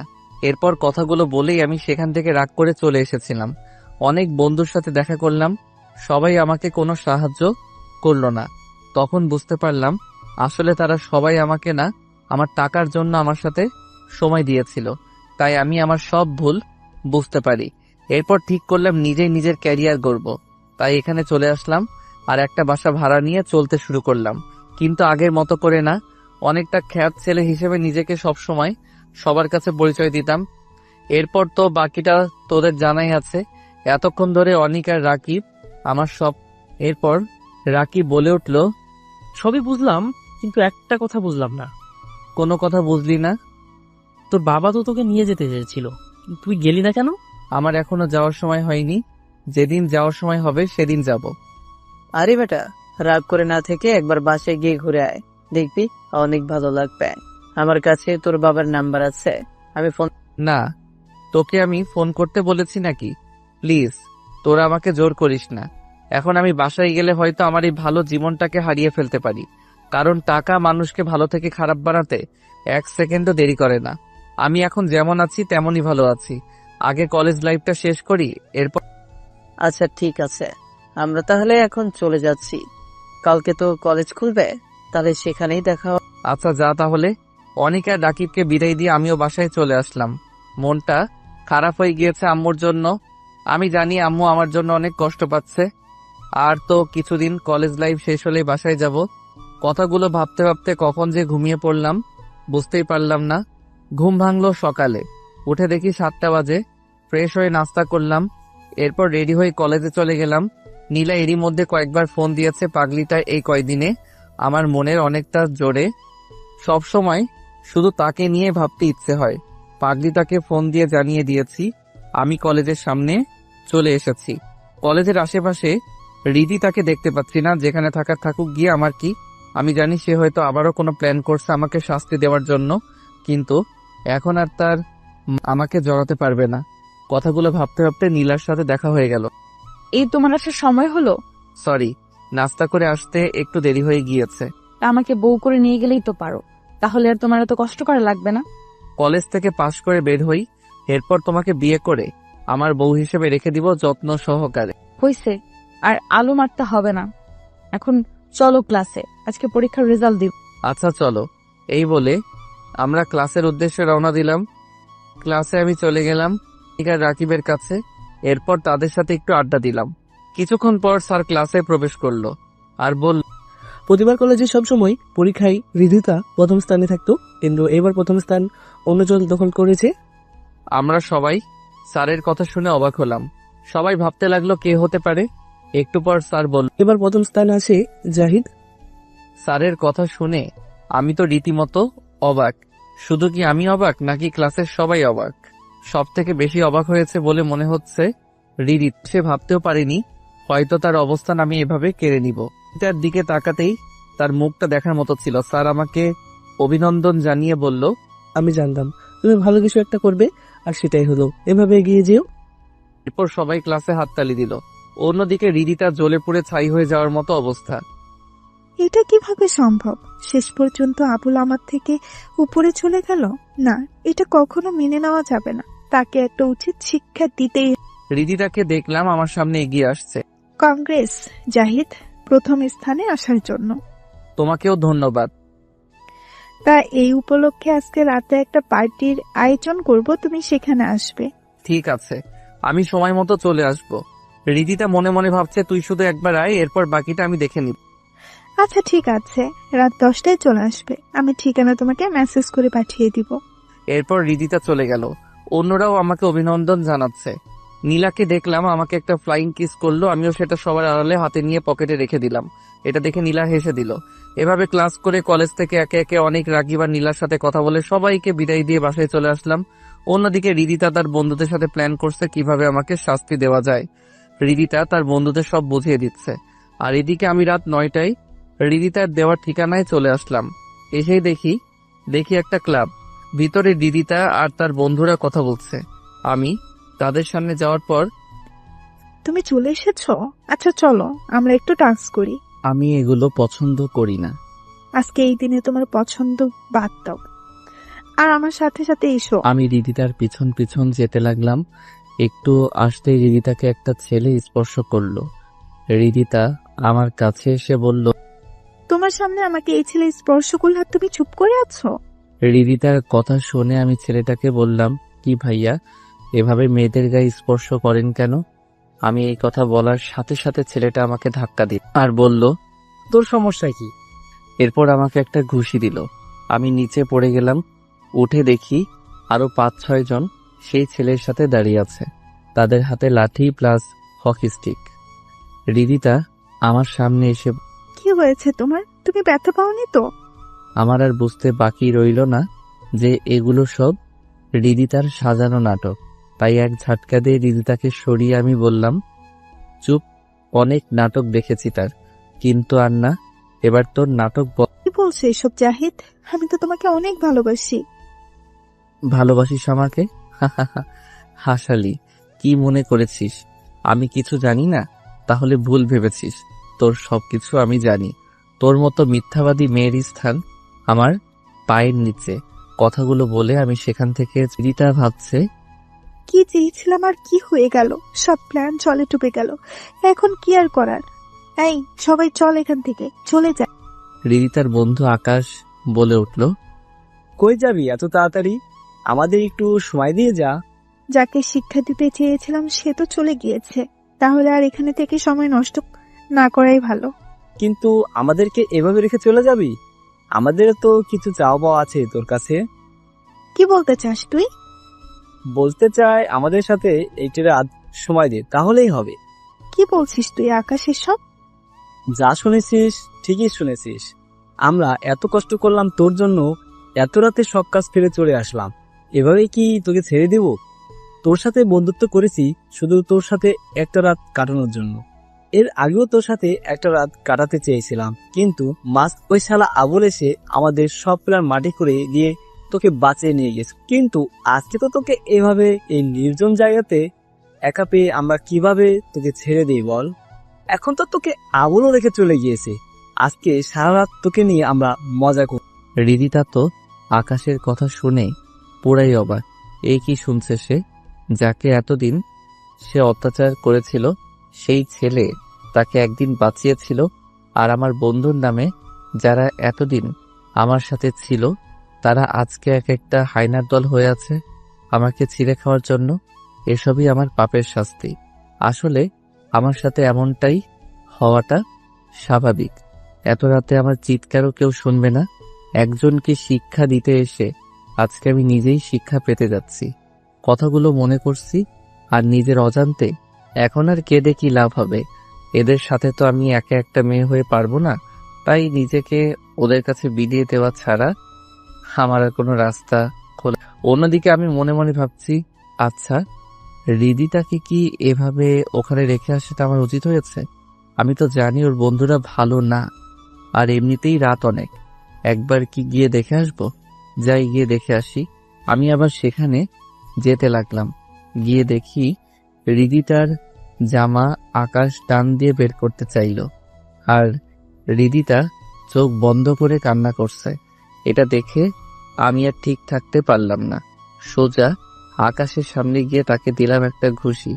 আমার ঘুষি খেয়ে সে মাটিতে পড়ে গড়াগড়ি করতে লাগলো। মুখে হাত দিতেই পর সবাই আমার দিকে তাকালো। রিদিতা তো আমাকে দেখে তো মনে হলো অবাক হয়েছে যে আমি আবার ফিরে এসেছি। এরপর আকাশের বাকি ৬-৭টা বন্ধু আমার সামনে এসে সবার হাতে লাঠি আর হকি স্টিক। একজন হকি স্টিক নিয়ে আমাকে তেড়ে আসলো বাড়ি মারার জন্য। আমি একটু সরে গিয়ে তার হাত থেকে হকি স্টিকটা হাতে নিয়ে দিলাম একটা বাড়ি। আমার বাড়ি দেওয়ার সাথে সাথে ছেলে মাটিতে পড়ে গেল। পিছন থেকে একজন আমার জামা ধরে টান দিল। এতে করে আমার জামাটা খুলে যাওয়াতে আমার খালি শরীরটা সবাই দেখতে পেল। আমার এমন শরীর দেখে তো এক একজনের চোখ ছান। আমি একে একে সবগুলোকে মারলাম। সবাই আমার মার খেয়ে নিচে পড়ে আছে। আমার চোখ থেকে চশমাটা পড়ে গিয়েছে মারামারি করার সময়, আর চুলগুলো স্বাভাবিক অবস্থায় নেই, আমার আগের অবস্থায় আছে চুলগুলো। আমার শরীর দেখে তো রিদিতা হা হয়ে তাকিয়ে আছে আমার দিকে। আমি রিদিতার দিকে দাঁড়িয়ে বললাম, এবার চলুন আপনাকে আপনার বাসায় নামিয়ে দিয়ে আসি। রিদিতা কোনো কথা বলছে না, শুধু আমার দিকে চেয়ে আছে। তাই আমি আবারও বললাম, এই যে চলেন। এইবার রিদিতা আমার কথা মনে হয় শুনতে পেয়েছে, তাই কে আপনি? আপনি তো আবুল না। আমার সামনে যে দাঁড়িয়ে আছে সে আর যাই হোক আবুল হতে পারে না। সে প্রশ্নের উত্তর এখন দেওয়ার সময় না। এখন চলুন আপনাকে আপনার বাসায় দিয়ে আসি। এরপর রিদিতা আর কোনো কথা বলল না, আমার সাথে সাথে আসতে লাগলো। পিছন থেকে আকাশ বলল, তোকে আমি কালকে দেখে নিব, তুই কালকে কলেজে আয়, এরপর দেখবি এই আকাশ কি। আমি তার সামনে গিয়ে বললাম, তোর কে কে আছে কালকে নিয়ে আসিস আমার সামনে। এরপর কথাটা বলেই তার বুক বরাবর একটা কিক দিলাম। এক কিকে সে অজ্ঞান। রিদিতাকে তার গাড়িতে বসিয়ে দিলাম, আর আমি গাড়ি চালাচ্ছি। রিদিতা শুধু আমার দিকে তাকিয়ে আছে, সেটা আমি খুব ভালো করেই বুঝতে পেরেছি। কিন্তু এখন আর চেয়ে কোনো লাভ হবে না, কারণ তোমার থেকে অনেক ভালো মেয়ে আমি পেয়ে গিয়েছি আমার জীবনে। কথাগুলো ভাবতে ভাবতে রিদিতার বাড়ির সামনে চলে আসলাম। এরপর তাকে বাসার সামনে নামিয়ে দিয়ে আমি আমার বাসার রিদিতা আমাকে ডাক দিয়েছিল, কিন্তু আমি তার কথার কোনো সাড়া না দিয়ে চলে এসেছি। বাসায় এসেই সকালে ঘুম থেকে উঠতে একটু দেরি হয়ে গিয়েছে। উঠে ফ্রেশ হয়ে নাস্তা করে কলেজের উদ্দেশ্যে রওনা দিলাম। নীলা আমাকে অনেকবার ফোন দিয়েছে, আবার মেসেজও দিয়েছে। আমি তো কিছু টের পাই নাই। আল্লাহ জানে আমার কপালে আজকে। কলেজের ভিতরে ঢুকতেই দেখি 70-80 জন ছেলে দাঁড়িয়ে আছে পুরো মাঠ জুড়ে। সবার হাতে লাঠি আর হকি স্টিক। সবার সামনে দাঁড়িয়ে আছে আকাশ। কিরে, বলেছিলাম না তোকে, আমাকে মেরেছিস তুই? এখন কে তোকে বাঁচাবে বল? তোকে আজকে মেরে এই কলেজে পুঁতে রাখবো। আমি একটু ঘাবড়ে গেলাম, কারণ 10 জন হলেও আমি তাদের সাথে পেরে উঠতাম, কিন্তু এত ছেলের সাথে পেরে ওঠা কখনো সম্ভব না। কলেজের সামনে সবাই দাঁড়িয়ে আছে, রিদিতাও আছে একপাশে, সে কান্না করছে বলে মনে হচ্ছে। অন্য পাশে নীলাকেও দেখলাম, সে তো কিছু বুঝতেই পারছে না।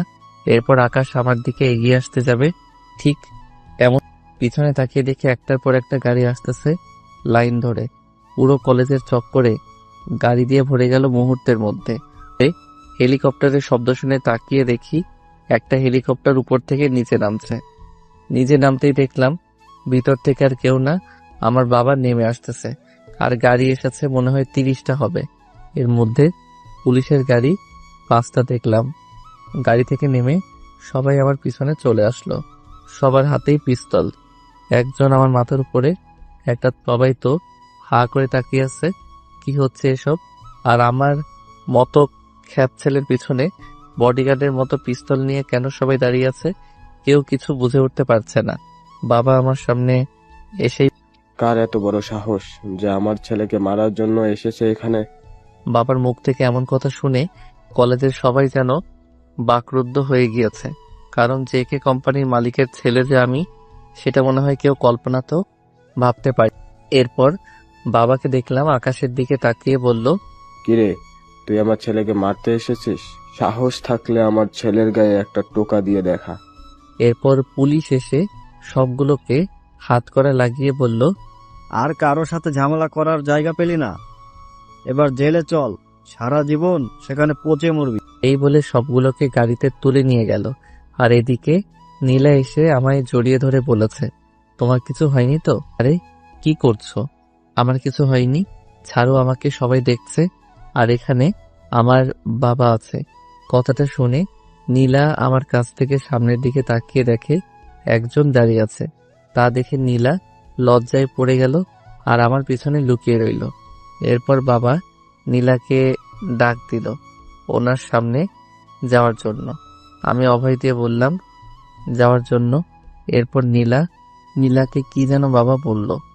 এরপর বাবা আবার হেলিকপ্টার করে চলে গেলেন, আর গাড়িগুলো কলেজের মাঠ থেকে একটা একটা করে চলে গেল। অনিক আর রাকিব আমার সামনে আসলো। আমি রাকিবকে বললাম, বাবা এখানে কিভাবে আসলো? সবাই চুপ। আমি একটু রেগে আবার কথাটা বলাতে, বন্ধু, রাগ করিস না, আমরাই তোর বাবাকে ফোন দিয়েছিলাম, সেটা আমাদের আর কিছু করার ছিল না। ওরা সংখ্যায় অনেক ছিল, তাই আমরা অনেক ভয় পেয়ে গিয়েছিলাম। আচ্ছা ঠিক আছে, এই না হলে তোর আমার বন্ধু। এরপর নীলা আমাকে এসে বলল, তুমি এতদিন আমার কাছ থেকে এত বড় একটা সত্যি লুকিয়ে রেখেছিলে? আসলে আমি চাইনি আমাদের কলেজের জীবন শেষ হওয়ার আগে তোমাকে কিছু বলতে, কিন্তু এইভাবে যে সবাই জেনে যাবে সেটা কখনো ভাবিনি। এখন বলো বাবা তোমাকে ওই সময় কি বলে? সেটা এখন বলবো না, কালকে আমার সাথে এক জায়গাতে যাবে, তখন বলবো। আমি নীলার কথায় হ্যাঁ সূচক জবাব দিলাম। অন্যদিকে রিদিতা বুঝে গিয়েছে আমার আর নীলার সম্পর্ক অনেক দূর চলে গিয়েছে। সে মনে মনে ভাব, হে আমি কি করলাম? নিজের হাতে নিজের ভালোবাসাকে এভাবে অন্যের হাতে তুলে দিলাম। এখন তো আমি জাহিদের কাছে মিথ্যাবাদী মেয়ে ছাড়া আর কিছুই না। তার সামনে যাওয়ার মতো অবস্থাও আমার। এখন আর কান্না করে কি হবে? এখন এই কান্নার কোনো দাম নেই। আসলে সময় থাকতে সময়ের মূল্য দিতে না পারলে পরিশেষে এমনটাই ঘটে। রিদিতার আর এগুলো দেখতে পাচ্ছে না, তাই সে ওখান থেকে। এদিকে আমি আর নীলা একজন আরেকজনের সাথে আরো কিছু কথা বলে যে যার মতো বাসায় চলে আসলাম। আজকে আর ক্লাস করলাম না। আজকে যা ঘটেছে এরপর ক্লাস করতে কারই বা ভালো লাগে। বাসায় এসে দিলাম একটা ঘুম ভাঙলো মোবাইলের শব্দে। তাকিয়ে দেখি নীলা কল দিয়েছে। কি মিস্টার, এখনো ঘুম শেষ হয়নি? দিলে তো আমার কাঁচা ঘুমটা শেষ করে। একদম ভালো করেছি। এখন বেশি কথা না বলে শোনো আমি কি বলছি। কালকে সকাল 8টায় রেডি হয়ে আমার বাসার সামনে থাকবে। কিন্তু কেন? তোমাকে যা বলেছে তাই করো। এত কথা কেন বলছো তুমি?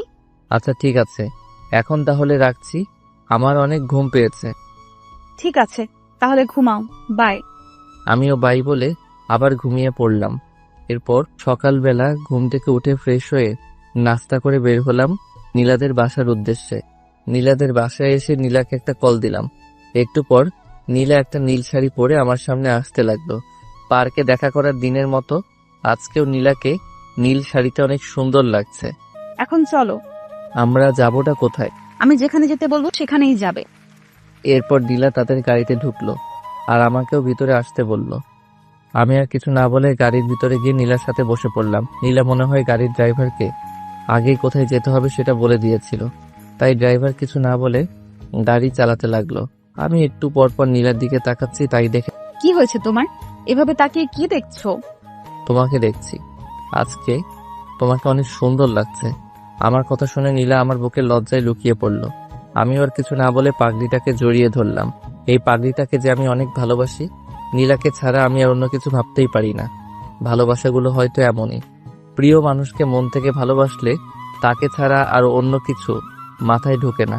কথাগুলো ভাবতে ভাবতে হঠাৎ বাহিরে চোখ যেতেই তাকিয়ে দেখলাম আমার খুব পরিচিত একটা জায়গাতে গাড়িটা যাচ্ছে। এই সেই জায়গা যার বাঁধন থেকে একসময় আমি সবকিছু ছেড়ে চলে গিয়েছিলাম। কিন্তু এখানে কেন নীলা আমাকে নিয়ে আসলো? আর একটু যেতেই আমাদের বিশাল বাড়ির গেটের সামনে আসলো। এটা দেখে আমি নীলাকে এমনি এসেছি। না, আমি সেখানে যাব না, চলো আমরা ফিরে যাই। প্লিজ জাহিদ, এমন পাগলামো করো না। আমি আঙ্কেলকে কথা দিয়েছি তোমাকে আমি তোমাদের বাসায় নিয়ে আসব। আর আমি যদি তোমাকে তাদের সামনে নিয়ে যেতে পারি তাহলে তারা আমাকে বউ হিসেবে মেনে নেবেন। বাহ নীলা বাহ, তুমি বউ হবার লোভের জন্য আমাকে বাসায় নিয়ে যাচ্ছ?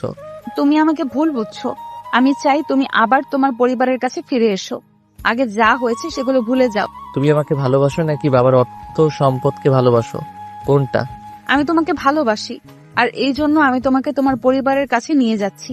প্লিজ জাহিদ, আমাকে তাদের সামনে ছোট করো না। আমি অনেক আশা নিয়ে আঙ্কেলকে কথা দিয়েছি যে তোমাকে আমি তোমাদের বাসায় নিয়ে আসবো। এই বলে নীলা কান্না করতে শুরু করলো। নীলার কান্না আমি আবার সইতে পারি না, তাই আমি বললাম, আচ্ছা ঠিক আছে, শুধু বাড়ির ভিতরে গিয়ে আবার চলে আসবো, শুধুমাত্র তোমার কথা রাখার জন্য যাচ্ছি। এরপর সেখানে গিয়ে এক মুহূর্ত দেরি। এবার নীলা আমার কথা শুনে চোখের পানি মুছে আমার হাত ধরে গাড়ি থেকে নেমে গেটের ভিতরে ঢুকতে লাগলো। গেটের ভিতরে ঢুকতে গিয়ে আরেক বিপত্তি ঘটলো। গেটের দারোয়ান আমাদের ভিতরে যেতে দিবে না, কারণ আমরা অপরিচিত। আপনারা কারা আর ভিতরে কেন ঢুকতে চাচ্ছে? বিনা অনুমতিতে ভিতরে যাওয়া যাবে না। আপনি কার সামনে দাঁড়িয়ে কথা বলছেন জানেন? আপনার এমন কথার জন্য তো আপনার চাকরি চলে যাবে। নীলা আমাকে দেখিয়ে দারোয়ানকে বলল, কে আপনি, চেনেন? দারোয়ান না সূচক জবাব দিয়ে বলল, কই না তো, আমিও ওনাকে চিনি না। আমিও দারোয়ানকে চিনি না, মনে হয় নতুন এসেছে, তাই হয়তো আমাকে চিনেনি। উনি হচ্ছেন জাহিদ চৌধুরী, আপনাদের মালিকের ছেলে। দারোয়ান নীলার কথা শুনে ভয় পেয়ে গিয়েছে মনে হলো। এক দৌড় দিয়ে গেট খুলে দিয়ে আমার পায়ে পড়ে আমাকে বলতে লাগলো, ছোট সাহেব, আমাকে ক্ষমা করে দিন, আমি আসলে আপনাকে চিনতে পারিনি। আমাকে চাকরি থেকে দয়া করে বের করে দিবেন না। আরে কি করছেন, উঠুন বলছি। আপনি আপনার জায়গা থেকে ঠিক কাজই করেছেন। আপনি একজন সৎ আদর্শবান হিসেবে নিজের কাজকে সম্মান দিয়েছেন। আমি আপনার এমন কাজ দেখে অনেক খুশি হয়েছি। এরপর সেখান থেকে সামনের দিকে হাঁটতে লাগলাম। সেই চিরচেনা জায়গা, গেট থেকে বাড়ির দরজায় হেঁটে আসতে লাগে 2 মিনিট। নীলা তো এত বড় প্রাসাদের মতো বাড়ি দেখে অবাক হয়ে এদিকে ওদিকে তাকাচ্ছে। আমরা দরজার সামনে এসে দাঁড়ালাম। দরজায় কলিং বেল চাপতেই ভিতর থেকে আম্মু দরজা খুলে দিল। এরপর আমাকে দেখে আমাকে জড়িয়ে ধরে হাউমাউ করে কান্না করতে লাগলো। বাবাকে দেখলাম, মনে হয় অফিসের কাজের জন্য বের হবেন, কিন্তু আমাকে দেখে বাবাও আমার কাছে ছুটে আসলেন। আমি আম্মুকে আমার কাছ থেকে সরিয়ে নীলাকে বললাম, এই তোমার কথা মতো আমি বাসায় এসেছি, এখন আর এক মুহূর্ত নয়। আম্মু আর বাবা তো আমার কথা শুনে অবাক হয়ে গেছেন। তারা মনে করেছেন আমি সব ভুলে গিয়ে আবার বাসায় চলে এসেছি, কিন্তু তারা তা জাহিদ কি বলছো এগুলো? ওনারা তোমার বাবা মা, কিভাবে পারবে তুমি ওনাদের ছেড়ে চলে যেতে? দেখো নীলা, তোমার কথায় আমি এখানে এসেছি, কিন্তু আমার এই বাসায় থাকতে একদম ইচ্ছে করছে না। তাই তুমি চলো আমার সাথে। আরে আমি যাব না, তুমি প্লিজ তোমার মা বাবাকে আর কষ্ট দিও না। ওনারা তোমাকে ছেড়ে অনেক কষ্টে আছে। এখন তুমি যদি চলে যাও তাহলে তোমার মা আবার অসুস্থ হয়ে। নীলা, তুমি আমার সাথে যাবে কিনা? যদি তুমি আমাকে সত্যিই ভালোবেসে থাকো তাহলে তুমি তোমার বাবা মায়ের কাছে যাও আর তাদের সাথে কথা বলো। আর যদি চলে যাও তাহলে মনে করব তুমি আমাকে কখনো ভালোই বাসো। আমি নীলার কথা শুনে কিছু না বলে পিছনে ফিরে বাহিরে চলে আসতে লাগলাম, কিন্তু নীলার কান্নার শব্দ আমার কানে আসতে লাগলো। আমি তো নীলার কান্না একদম সইতে পারি না, আর নীলাকে ছাড়া আমি তো একা চলতেও পারবো না। পাগলিটা আমাকে এরকম একটা পরিস্থিতিতে ফেলে দিবে ভাবতেও পারিনি। আম্মুর তো কোনো দোষ নেই, এখন আমার কি করা দরকার? আম্মুর কাছে যাব? আর কিছু না ভেবে সোজা আম্মুকে জড়িয়ে ধরলাম। বাবাকেও ইশারা দিয়ে ডাক দিলাম, বাবাও আমাকে জড়িয়ে ধরলো। এরপর নীলাকেও বাবা সামনে আসতে বলল। নীলা সামনে আসতেই বাবা বলল, তুমি পেরেছো মা, আমাদের রত্নকে আমাদের মাঝে ফিরিয়ে দিতে। আমি খুব শীঘ্রই তোমাদের বিয়ে দেওয়ার ব্যবস্থা করছি। আমি বাবাকে বললাম, বাবা আমি এখন বিয়ে করব না, আগে আমার পড়ালেখা শেষ হবে, এরপর আমি বিয়ে করব। এরপর বাবা নীলাকে বলল, মা, এতে তোমার কোনো সমস্যা নেই তো? নীলা মাথা নেড়ে না বলল। এভাবে আমার আগের জীবন ফিরে পেলাম, আর দেখতে দেখতে কলেজের জীবনও শেষ করে ফেলেছি। এই কয়েকটা বছরে কলেজে হৃদিতাকে দেখেছিলাম, সবসময় মনমরা হয়ে থাকতো। আমার সাথে অনেকবার কথা বলতে চেয়েছিল, কিন্তু আমি তার সাথে কখনো কথা না বলে এড়িয়েই চলতাম। এভাবে আমাদের বিয়েটাও হয়ে গেল। দুই পরিবারের সমন্বয়ে বিয়েটা হয়েছিল। আজকে আমাদের বিয়ের 2 বছর পূর্ণ হয়েছে। এই 2 বছরে প্রতিটি দিন নীলা আমাকে সবসময় এত যত্ন নিত, যেন আমার কাছে মনে হতো কাল। অনেক ভালোবাসা পেয়েছি নীলার কাছ থেকে। এখন আমি বাবার বিজনেস দেখাশোনা করি। নীলা একটু পরপর আমাকে কল করে জানতে চাইবে কি করি, ঠিক সময় খাবার খেয়েছি কিনা, আর কতক্ষণ লাগবে বাসায় আসতে। আমার নীলার এই পাগলামিগুলো অনেক ভালো লাগে। আজকে অফিসের একটা ফাইলে কাজ করার সময় হঠাৎ মোবাইলটা বেজে উঠল।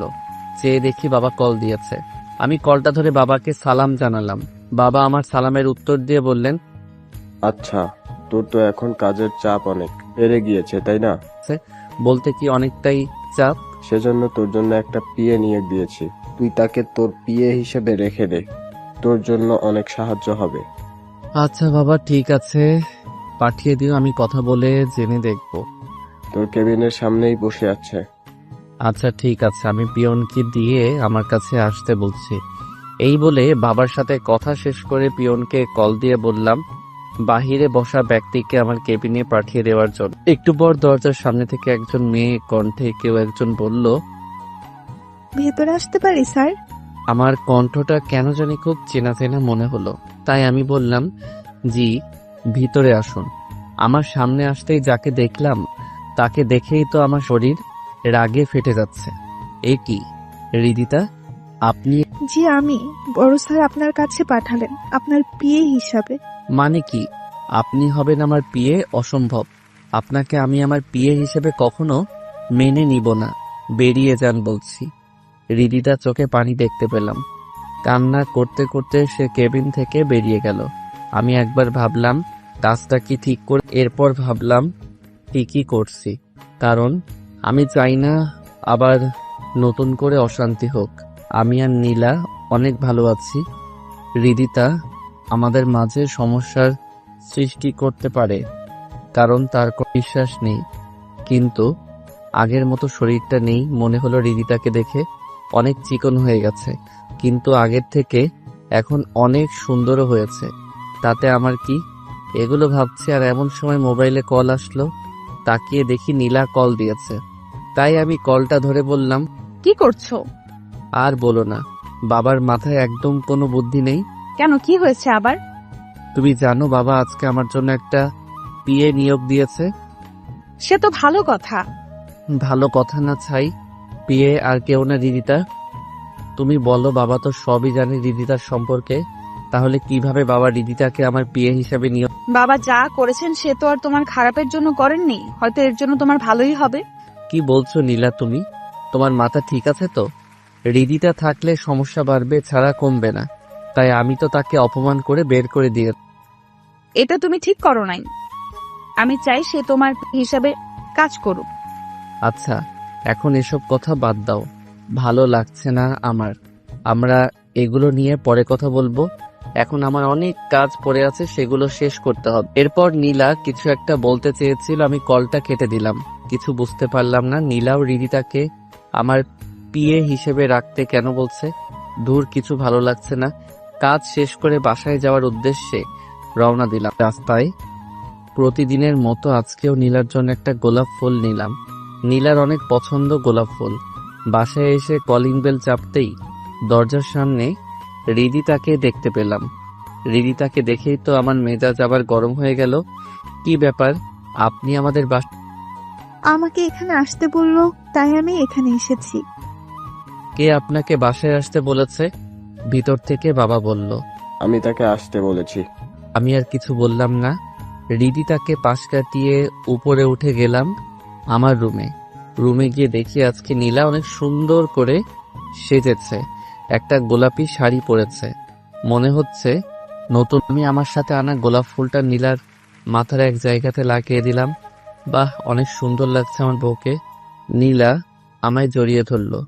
আমিও আমার বউকে আমার বুকে শক্ত করে ধরে রাখলাম। একটু পর নীলা বলল, তুমি এখন যাও, ফ্রেশ হয়ে আসো, আমি তোমার খাবার বেড়ে দিচ্ছি। আমিও ওয়াশরুমে গিয়ে ফ্রেশ হয়ে খাবার খেতে চলে গেলাম। খাবার খেতে সবাই এসেছে, রিদিতা আসে নাই। হয়তো আমার অপমানে রুমে গিয়ে কান্না করছে। ভালো হয়েছে, তাকে সামনে তো আর দেখতে হচ্ছে না। রুমে গিয়ে শুয়ে আছি। একটু পর নীলা আসে, আমার সাথে শুয়ে আমার বুকে মাথা রাখলো। আমিও পাগড়িটাকে 2 হাত দিয়ে জড়িয়ে আছি। এরপর আমরা আমাদের ভালোবাসার গভীর সমুদ্রে হারিয়ে গেলাম।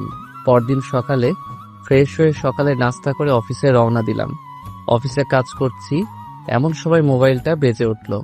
আমি চেয়ে দেখলাম বাবা কল দিয়েছে। কল ধরতেই ওপাশ থেকে বাবা আমাকে কল করে জানালো নীলা হাসপাতালে ভর্তি। আমি যেন তাড়াতাড়ি সেখানে চলে আসি।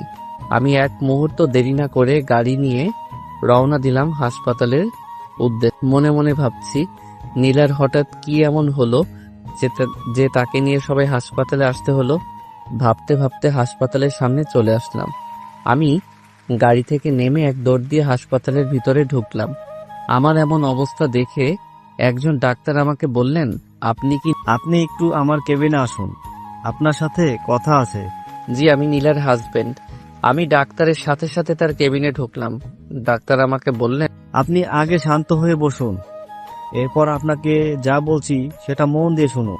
আমি ডাক্তারকে বললাম, জি বলুন, আমি শুনছি। আসলে নীলার ব্রেন টিউমারটা মাথার ভিতরেই গলে গিয়েছে। সে এখন কিছু সময়ের মেহমান। কি বলছেন এসব আপনি ডাক্তার? নীলার ব্রেন টিউমার আবার কবে ধরা পড়লো? আপনার কোথাও ভুল হচ্ছে। আমার কোথাও ভুল নেই, আর টিউমারের কথা তো আরো 3 মাস আগেই বলে দিয়েছিলাম। আমাদের পরিবারের কাছে তারা কেউ আপনাকে জানায়নি। কি বলছেন ডাক্তার? 3 মাস আগে থেকে এটা ধরা পড়েছে? আমি তো শুনে বাকরুদ্ধ হয়ে গেলাম। চারদিক যেন অন্ধকার হয়ে আসতেছে। এগুলো আমি কি আপনি এখানে বসে না থেকে নীলার কাছে যান তাড়াতাড়ি, কারণ সে আর বেশিক্ষণ বাঁচবে না। ডাক্তারের কথাতে আমার হুঁশ ফিরে আসলো। এক মুহূর্ত দেরি না করে চলে গেলাম নীলার কেবিনে। গিয়ে দেখি সবাই নীলার পাশে বসে আছে। আমাকে দেখে সবাই কেবিন থেকে চলে গেল, শুধু আমি। এই কি হয়েছে তোমার? তুমি কান্না করছো কেন? আমি কিছু বলছি না, শুধু নীলার দিকে তাকিয়ে আছি। জানো, আমি চাইনি তোমাকে শুধু শুধু এই কথাটা বলে কষ্ট দিতে, তাহলে তুমি আমাকে এইভাবে প্রতিদিন ভালোবাসতে না। ইচ্ছে ছিল তোমাকে নিয়ে বাকিটা পথ একসাথে চলবো, কিন্তু আল্লাহ হয়তো আমাকে তোমার জন্য বেশি দিন পাশে থাকার সময় দেননি। রিদিতাকে আমি তোমার পিএ হিসেবে নিয়োগ দিতে বলেছিলাম আব্বুকে। প্লিজ তুমি রিদিতাকে আর কষ্ট দিও না। তাকে আমি চলে যাওয়ার পরে বিয়ে করে নিও, এটা আমার তোমার কাছে রিকোয়েস্ট। রিদিতা এখন অনেক ভালো হয়ে গিয়েছে, তাকে যদি তুমি বউ হিসেবে মেনে নাও তাহলে আমি তার মধ্যে তোমার কাছে সব সময় থাকবো। সেটা তুমি সব সময় মনে রাখবে। আর যদি তাকে কষ্ট দাও তাহলে মনে করবে তুমি আমাকে কষ্ট দিচ্ছ। বলো। আমার কথা বলতে অনেক কষ্ট হচ্ছে, তারপরে অনেক কষ্ট করে কথাটা বললাম। তোমাদের বিয়ের পর যদি মেয়ে হয় তাহলে সেই মেয়ের নাম আমার নামে রাখবে। প্লিজ কথা দাও আমাকে। আচ্ছা, আমি তোমার সব কথা শুনবো। নীলা, তুমি শান্ত হও প্লিজ। তোমার কিছু হবে না। আমি তোমাকে দেশের বাহিরে নিয়ে গিয়ে চিকিৎসা করাবো। তোমাকে আমি কিছু আমার যে আর সময় বেশি নেই, আমি পারলাম না তোমার ভালো একটা বউ হতে। তুমি আমাকে ক্ষমা করে দিও প্লিজ। জাহিদ, আমাকে একটু তোমার বুকে জড়িয়ে ধরবে প্লিজ। আমার না তোমার বুকে মাথা রাখতে খুব ইচ্ছে করছে। আমি নীলাকে আমার বুকে শক্ত করে জড়িয়ে ধরলাম। এরপর নীলা আমাকে বলতে লাগলো, আমার না খুব ইচ্ছে করতো এভাবে তোমার বুকে সব সময় থাকতে। দুনিয়াতে তো আর পারলাম না, কিন্তু পরকালে আল্লাহর কাছে তোমাকে আবার চাইবো যেন এইভাবে তোমার বুকে মাথা রাখতে পারি। আমি নীলার কথাগুলো শুনছি আর অঝরে কান্না করছি। কি বলবো নীলাকে? অনেকক্ষণ হয়ে গেল, নীলার আর কোনো সারা শব্দ পাচ্ছি না। তাই আমি নীলাকে ডাকতে লাগলাম, নীলা, ওই নীলা। নীলা চুপ হয়ে আছে আমার বুকে মাথাটা রেখে। আমার বুকটা ছেদ করে উঠল। নীলা কথা বলছে না কেন? আমার বুক থেকে নীলাকে আমার হাত দিয়ে সামনে আনতেই দেখি পাগলিটা খুব আরাম করে গভীর ঘুমের রাজ্যে ডুবে রয়েছে। আমি একটা চিৎকার দিয়ে অজ্ঞান হয়ে পড়লাম। যখন জ্ঞান ফিরল তখন দেখি আমি আমার বিছানায় শুয়ে আছি। আমি এখানে কেন? হঠাৎ নীলার কথা, আমার চিৎকার শুনে পাশের রুম থেকে সবাই ছুটে এসেছে। আম্মু আমাকে বলছে, কি রে বাবা, তোর জ্ঞান ফিরেছে? আজকে 7 দিন ধরে তুই অজ্ঞান হয়ে পড়েছিলি। আম্মু, নীলা কোথায়? আম্মু আমার কথা শুনে চোখ দিয়ে পানি বের করে দিল। নীলার বেঁচে নেই বাবা, বাড়ির পেছনে নীলার কবরটা দেওয়া আছে, তুই গিয়ে দেখ। আমি আর এক মুহূর্ত দেরি না করে রুম থেকে বের হয়ে চলে গেলাম বাড়ির পিছনে। গিয়ে দেখি নীলার কবর। পাগলিটা কি সুন্দর করে ঘুমিয়ে আছে। ওই পাগলি আমাকে এভাবে একা রেখে চলে গেলে কিভাবে? এখন আমি কিভাবে থাকবো? খুব ভালোবাসি যে আমি তোমাকে। এরপর নীলার কবরটা জিয়ারত করে নীলার কবরের এক পাশে বসে কান্না করছি। একটু পর পিছন থেকে কে যেন আমার কাঁধে হাত রাখলো। আমি তাকিয়ে, আমি জানি না কিভাবে তোমাকে সান্ত্বনা দিব, তবে তোমাকে তো নিজেকে শক্ত করতে হবে। তুমি ভেঙে গেলে তোমার পরিবারের সবাই ভেঙে পড়বে। রিদিতার কথাগুলো শুনে আমার মাথা গরম হয়ে গেল। এমনিতেই নীলাকে হারিয়ে আমার বাঁচার ইচ্ছা হারিয়ে ফেলেছি, তার উপরে আবার রিদিতার কথাগুলো যেন আমার কাছে বিষের মতো শোনাচ্ছে। তাই আমি রিদিতাকে কষিয়ে 2টা চড় দিলাম আর বললাম, কোন সাহসে আমাকে বোঝাতে এসেছেন? খবরদার, আমার এর পরিণতি ভালো হবে না। এই বলে আমি সেখান থেকে চলে গেলাম। রুমে এসে খাটে শুয়ে পড়লাম। একটু পর মনে হলো কে যেন আমার মাথায় হাত বুলিয়ে দিচ্ছে। তাকিয়ে দেখি নীলা আমার সামনে। তুমি এসেছো। আমি জানতাম তুমি আমাকে ছেড়ে কখনো চলে যেতে পারো না। তুমি কি আমাকে মরে গিয়েও ভালো থাকতে দিবে না? কেন? তুমি ভালো নেই কেন? তুমি আমাকে কথা দিয়েছিলে যে তুমি হৃদিতাকে বিয়ে করে নিবে, কখনো কষ্ট দিবে না, কিন্তু তুমি আজকে হৃদিতাকে মারলে, তার মানে তুমি আমাকেও মারলে। কি করব বলো? আমি তোমাকে ছাড়া থাকতে পারছি না। যদি আমাকে পেতে চাও তাহলে ছাদে যাও, সেখানে হৃদিতা কান্না করছে, তার কান্না থামিয়ে তাকে তোমার বুকে ঠাঁই দাও আর তাকে বিয়ে করো, তাহলেই দেখবে আমিও তোমাকে জড়িয়ে ধরে আছি। আচ্ছা ঠিক আছে। এরপর আমি ঘুম থেকে উঠে পড়লাম। তার মানে আমি এতক্ষণ স্বপ্ন দেখেছি। কিন্তু মনে হলো নীলা আমার কাছেই ছিল। গিয়ে দেখবো হৃদিতা ছাদে আছে কিনা। এরপর আমি ঘড়িতে তাকিয়ে দেখি রাত 1টা বাজে। এত রাতে যাওয়াটা কি ঠিক হবে? এরপরেও চলে গেলাম ছাদে। অবাক কথা হলো হৃদিতা ছাদে এক কোণে দাঁড়িয়ে কান্না করছে। মনে হচ্ছে আকাশ মেঘলা, মনে হয় যে কোনো সময় বৃষ্টি আসবে। আমি পিছন থেকে হৃদিতাকে বললাম, কি ব্যাপার আপনি? সেটা আপনাকে কেন বলতে যাব? আমাকে তো বলতেই হবে। কেন না? আমার মধ্যে তুমি আর তোমার মধ্যে আমি। হৃদিতা মনে হয় বিশ্বাস করতে পারিনি আমার মুখ থেকে এমন কথাটা। একটু পর আকাশে একটা বিজলি চমকানো শব্দ হতেই হৃদিতা আমাকে জড়িয়ে ধরল। আমিও তাকে শক্ত করে জড়িয়ে ধরলাম। আজকে আমাদের বিয়ের 5 বছর পূর্ণ হয়েছে। আমাদের একটা মেয়েও হয়েছে। নীলার কথা মতো মেয়েটার নাম রেখেছি নীলা চৌধুরী। খুব পাকা হয়েছে, অনেক দুষ্টু, পুরো বাড়িতে সবাইকে জ্বালিয়ে মারে। হৃদিতাও আমার সাথে এখন অনেকটাই সুখে আছে, আর আমিও তার মাঝে। আমি আমার নীলাকে যেন খুঁজে পাই।